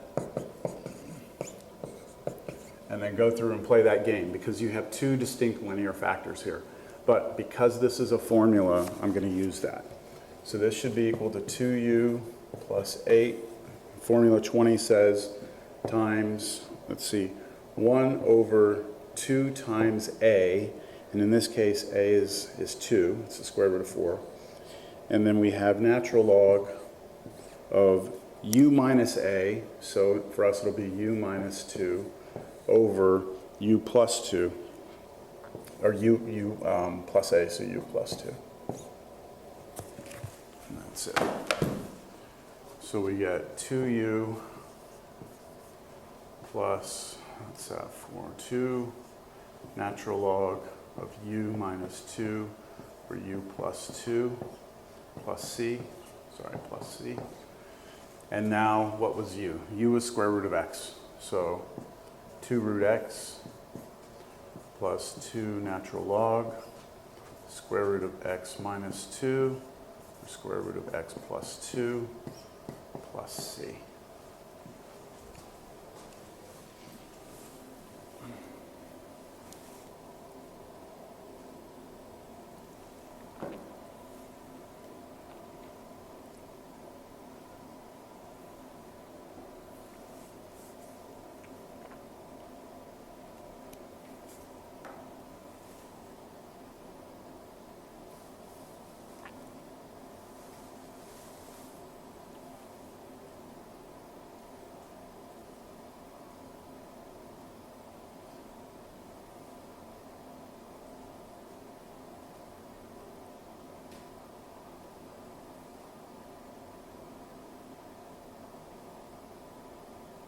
All right, let's get to the next one here.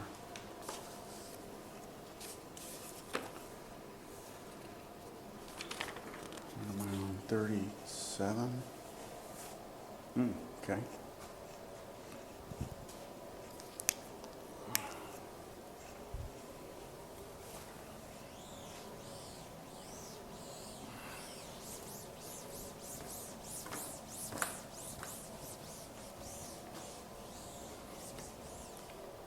So I haven't worked 37 out, so this ought to be interesting.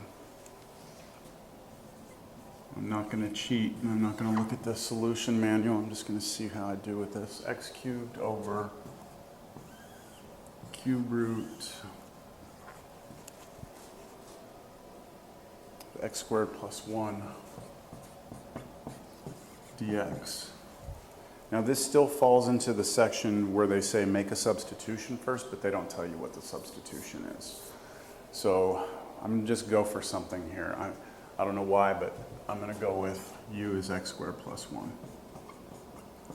I'm just going to see what happens. So I know that the derivative is 2x dx, which, do I have a 2x dx? I don't, but if I peel one x off the top,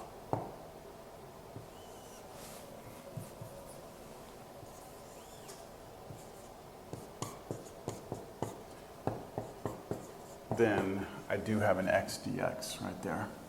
And so I need to scale this by 1/2 to get my x dx.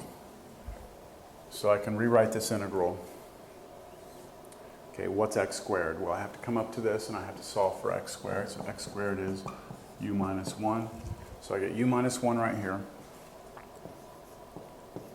over the cube root of x squared plus 1, which is u, so the cube root of u, times x dx, which is 1/2 du. So here's 1/2 and then du. This one's kind of turning out to be a little too easy. I don't know.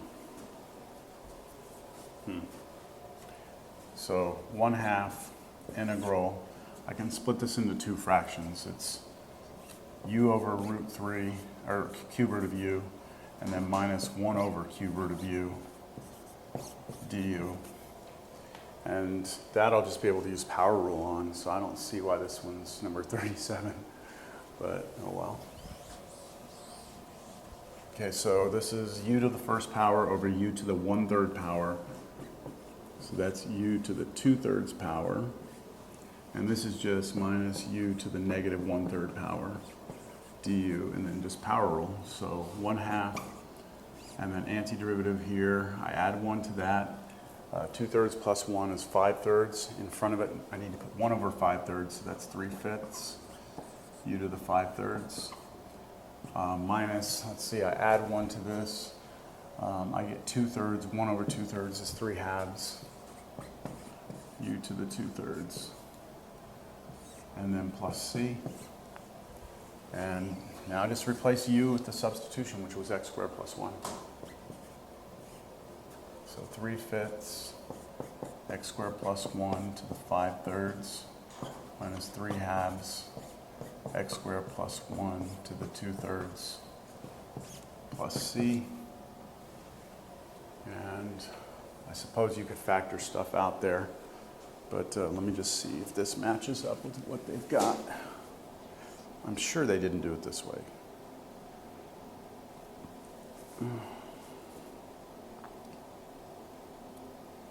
3/10.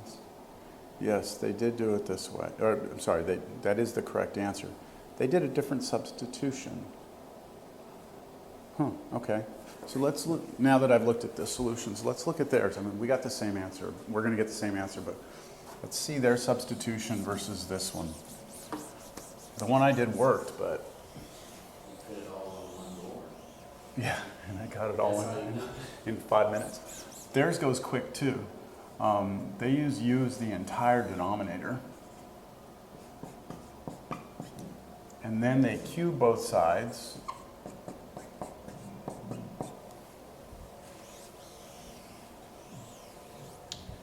And then they take the derivative here. 3u squared du is equal to 2x dx. Let's see, is that what they do? Yeah, and then, okay, so So then when they rewrite things, they still kind of have to do this same thing I did. The denominator, this whole denominator is going to be u. X cubed, you don't have x cubed anywhere. You have x squared. So what you'll do is they rewrite this x cubed as x squared times x, just like we did. And x squared here is u cubed. X squared is u cubed minus 1, right, if you solve this for x squared.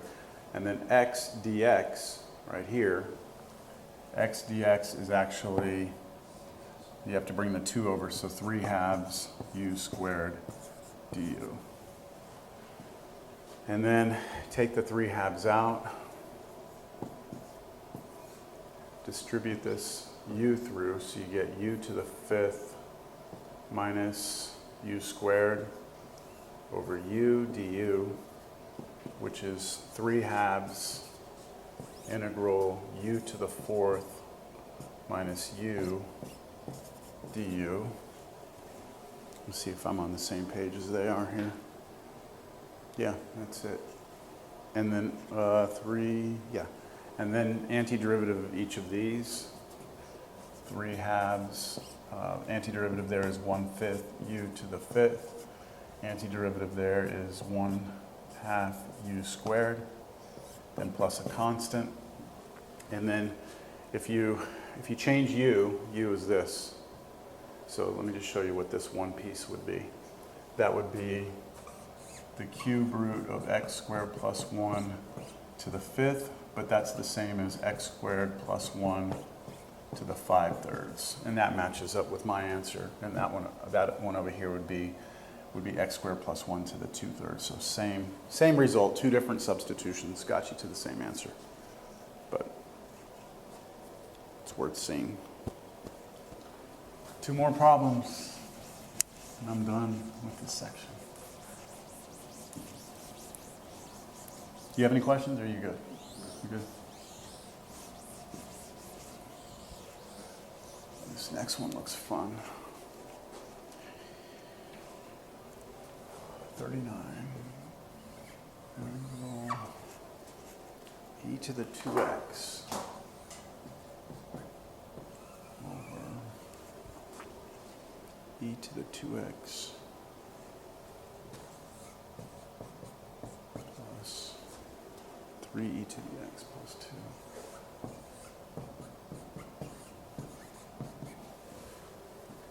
Okay, so I'm going to make an observation here that this is the same as e to the x squared over e to the x squared plus 3 times e to the x plus 2 dx. So anytime you see e to the 2x, it's the same as e to the x squared. And I'm going to make a basic substitution right now that u is equal to e to the x. The derivative of that is e to the x dx. So how would this integral look if I were to make that substitution? Well, this would be u squared. This would be u squared. This would be plus 3u and then plus 2. But see, for dx, I need an e to the x dx to match. So what I'll do is, since I have 2 of these up here, I'm actually going to just take one of them and rewrite it out here like this. That's the same exact thing. So now when I look at it, this is no longer u squared, that's just u. That's u squared plus 3u plus 2, and this is du exactly. So I can rewrite the entire integral in terms of u now. It's u over u squared plus 3u plus 2 du. So I have a quadratic, which is underneath a linear expression. So I ask myself, is that reducible or not? Does it factor? It does factor. Since it factors, I'm going to use partial fractions. So I'm going to go ahead and factor the I denominator. have a question now. Yeah, go ahead. Since you peeled off from the e to the x. Uh-huh. Okay, never mind. I just realized I was going to say, why did you use the one on the bottom? It's because it's 1 over e to the x technically. What is this? The middle, the one that says 3 e to the x. Yeah. You can use that to Oh. manipulate Yeah, it can't be pushed out. Okay, so I'm going to rewrite this as u over, and then my factors here, u plus 2, u plus 1, du. And so I have two distinct linear factors. So I get to do my partial fraction game now. And this one should be a shortcut method because I only have two linear expressions. So it should be pretty clean. So here we go. I'm going to rewrite the integrand, and then I'll come back to that integral in a second. For each distinct linear factor, I need a number over the linear factor, like that. And so then I multiply both sides by the LCD. I get u equals a times u plus 1 plus b times u plus 2. And now this is where I can sit here and try and wipe out b to get a, and then wipe out a to get b. So I'm going to let u be equal to -2 first. If I do that, it's going to kill this off. So u is -2, I get -2 equals a times -2 plus 1. So that gives me -2 equals -a, which means a is 2. So I know what a is. Now to get b, I'm going to let u be -1. And then the left side becomes -1. Over here, that's gone. And then I have b -1 plus 2, which is just 1. So b is -1. So I can replace this a with 2. I can replace this b with -1. And now this integral becomes integral of 2 over u plus 2 plus -1 over u plus 1 du. And since these are just linear expressions and I have constants on top, these are going to be natural logs. So 2 pops out, natural log of u plus 2. And then over here, the -1 pops out, natural log of u plus 1 plus c. And what's u? U is e to the x. So this equals 2 natural log e to the x plus 2 minus natural log of e to the x plus 1 plus c. Now, I'm sure that's not what the book has as an answer. My guess is what they did was took this 2 out here and popped that 2 up. Someone knock? I thought I heard a little tap. So natural log of, I'll just put in, I can put this in parentheses. Now let's talk about why I can do this. E to the x plus 2. Well, e to the x can never be negative. And plus 2, that's never going to be a negative number, so I don't need an absolute value because I know it's never going to be negative, so no worries there. Same thing with this, I don't need an absolute value there.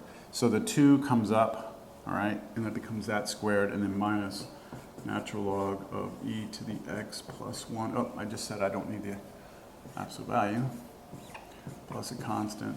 And then you have subtraction between 2 logs. When you have subtraction between 2 logs, you can turn it into a single log with division. So, and e to the x plus 2 squared on top, and then e to the x plus 1 on the bottom plus c. I'm going to guess that's what they have here. I would be okay on a test with this, but the rest of it's just algebra to try and match the book. Yep, that's what they have. They have the one on the left side there.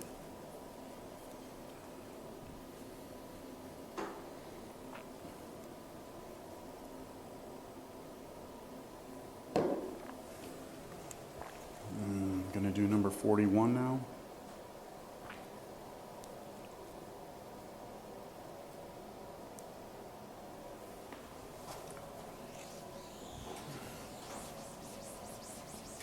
I need a break. Yeah.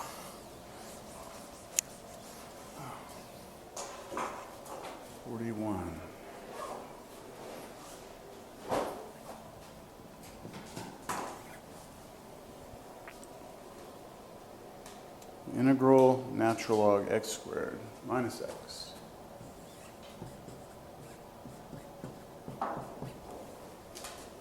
Plus 2.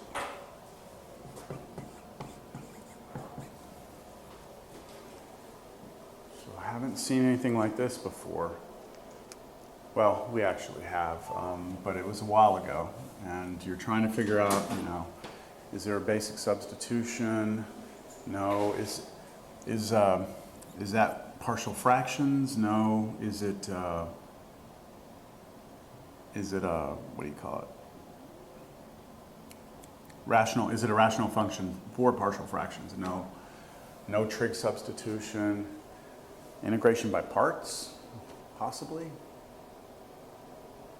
If we did that, we would have to choose a u and a dv to do our ultraviolet minus voodoo. So I would probably let this whole thing be u, and then dv would be dx, and so you integrate up, and I think that's what's going to happen here. I'm going to try integration by parts. I'm going to let u be natural log of x squared minus x plus 2. I'm going to let dv be dx, and that means v is x, and that means du is the derivative of the natural log of something, which is 1 over that something,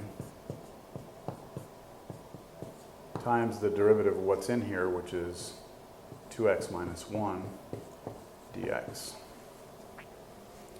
So this integral becomes ultraviolet, these two multiplied, so x natural log x squared minus x plus 2 minus integral voodoo.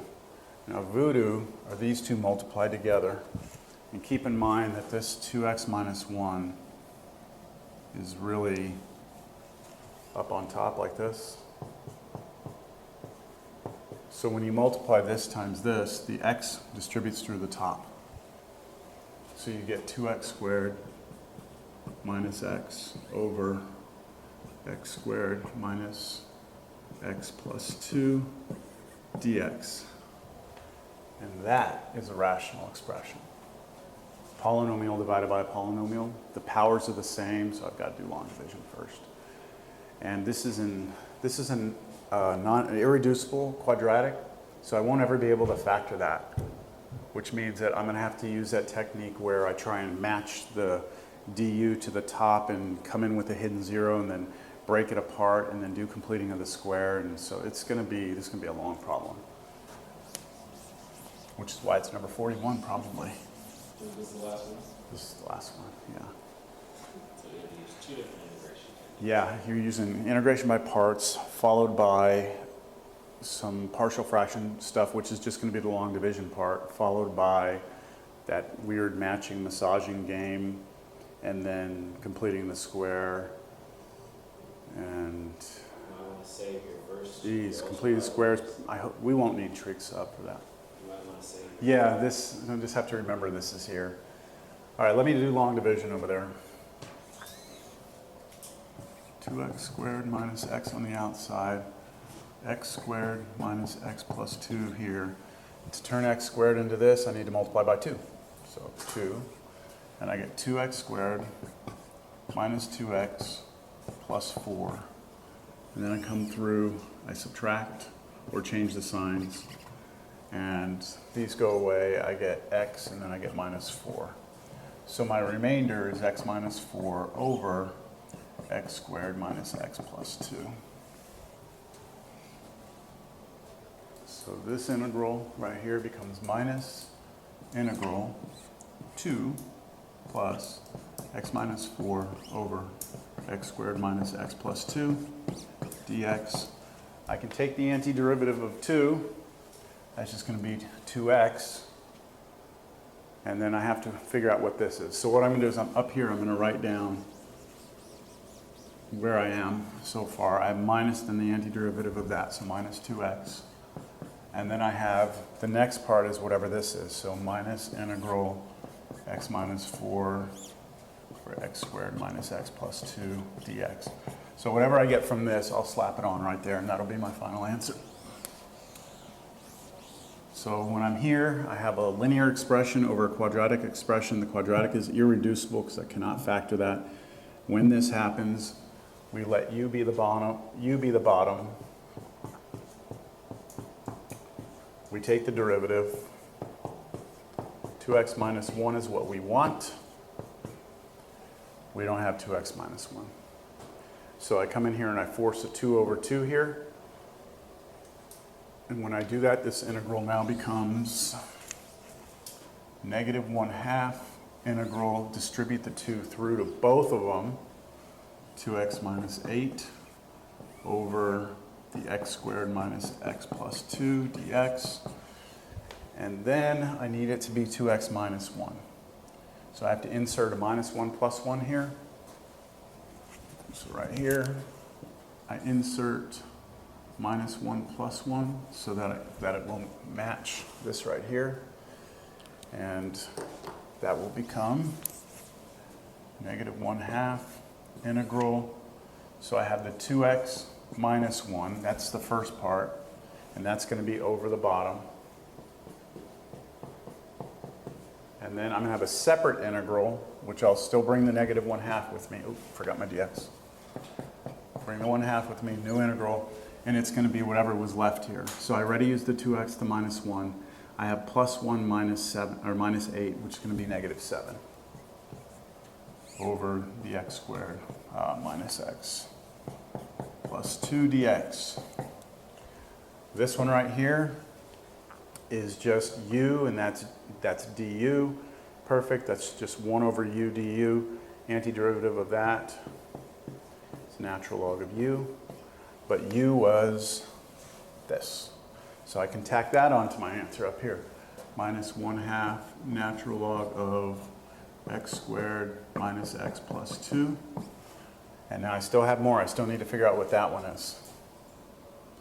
So I'll do that right here. I'll pull the negative 7 out. It's going to be 7/2 integral 1 over x squared minus x plus 2 dx. I'm going to complete the square on this one. Ooh, we get to use fractions. All right, I'm going to complete the square there.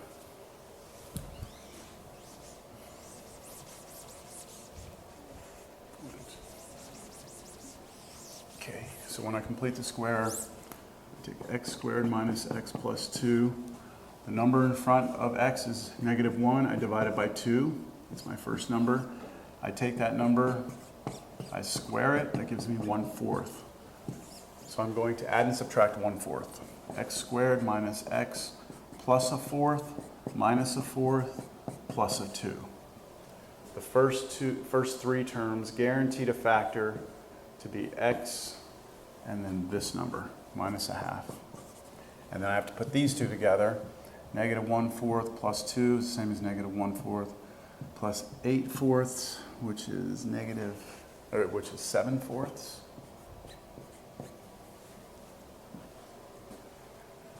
So my denominator can be rewritten with this. So x minus 1/2 squared plus 7/4.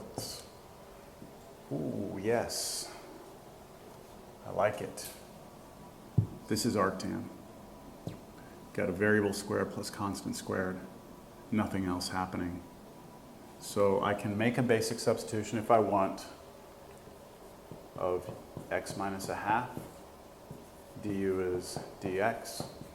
And then this integral becomes 7/2 integral 1 over u squared plus 7/4 du.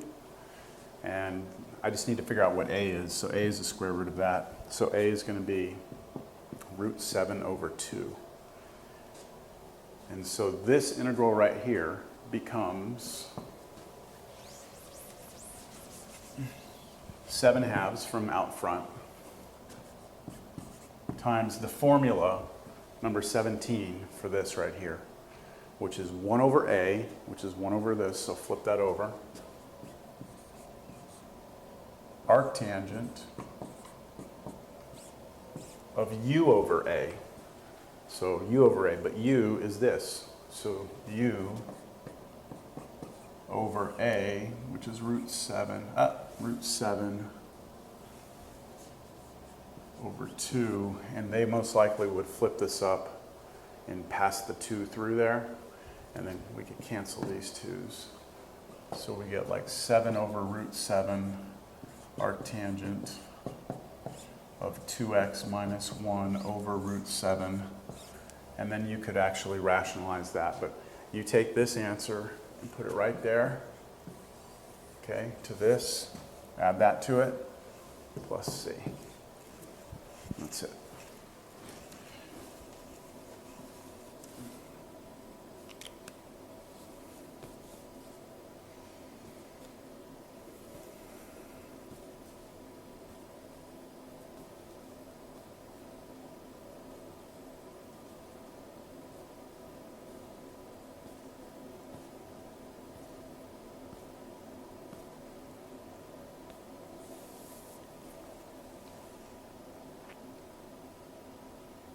Yeah, that's it.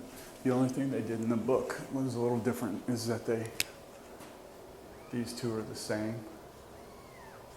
So they factored it out, and that left an x minus a half and an f. It's all the same thing, so it's good. All right, so I think that's it for this section. Yeah. Thank goodness, chapter 6 is pretty much over. Cool.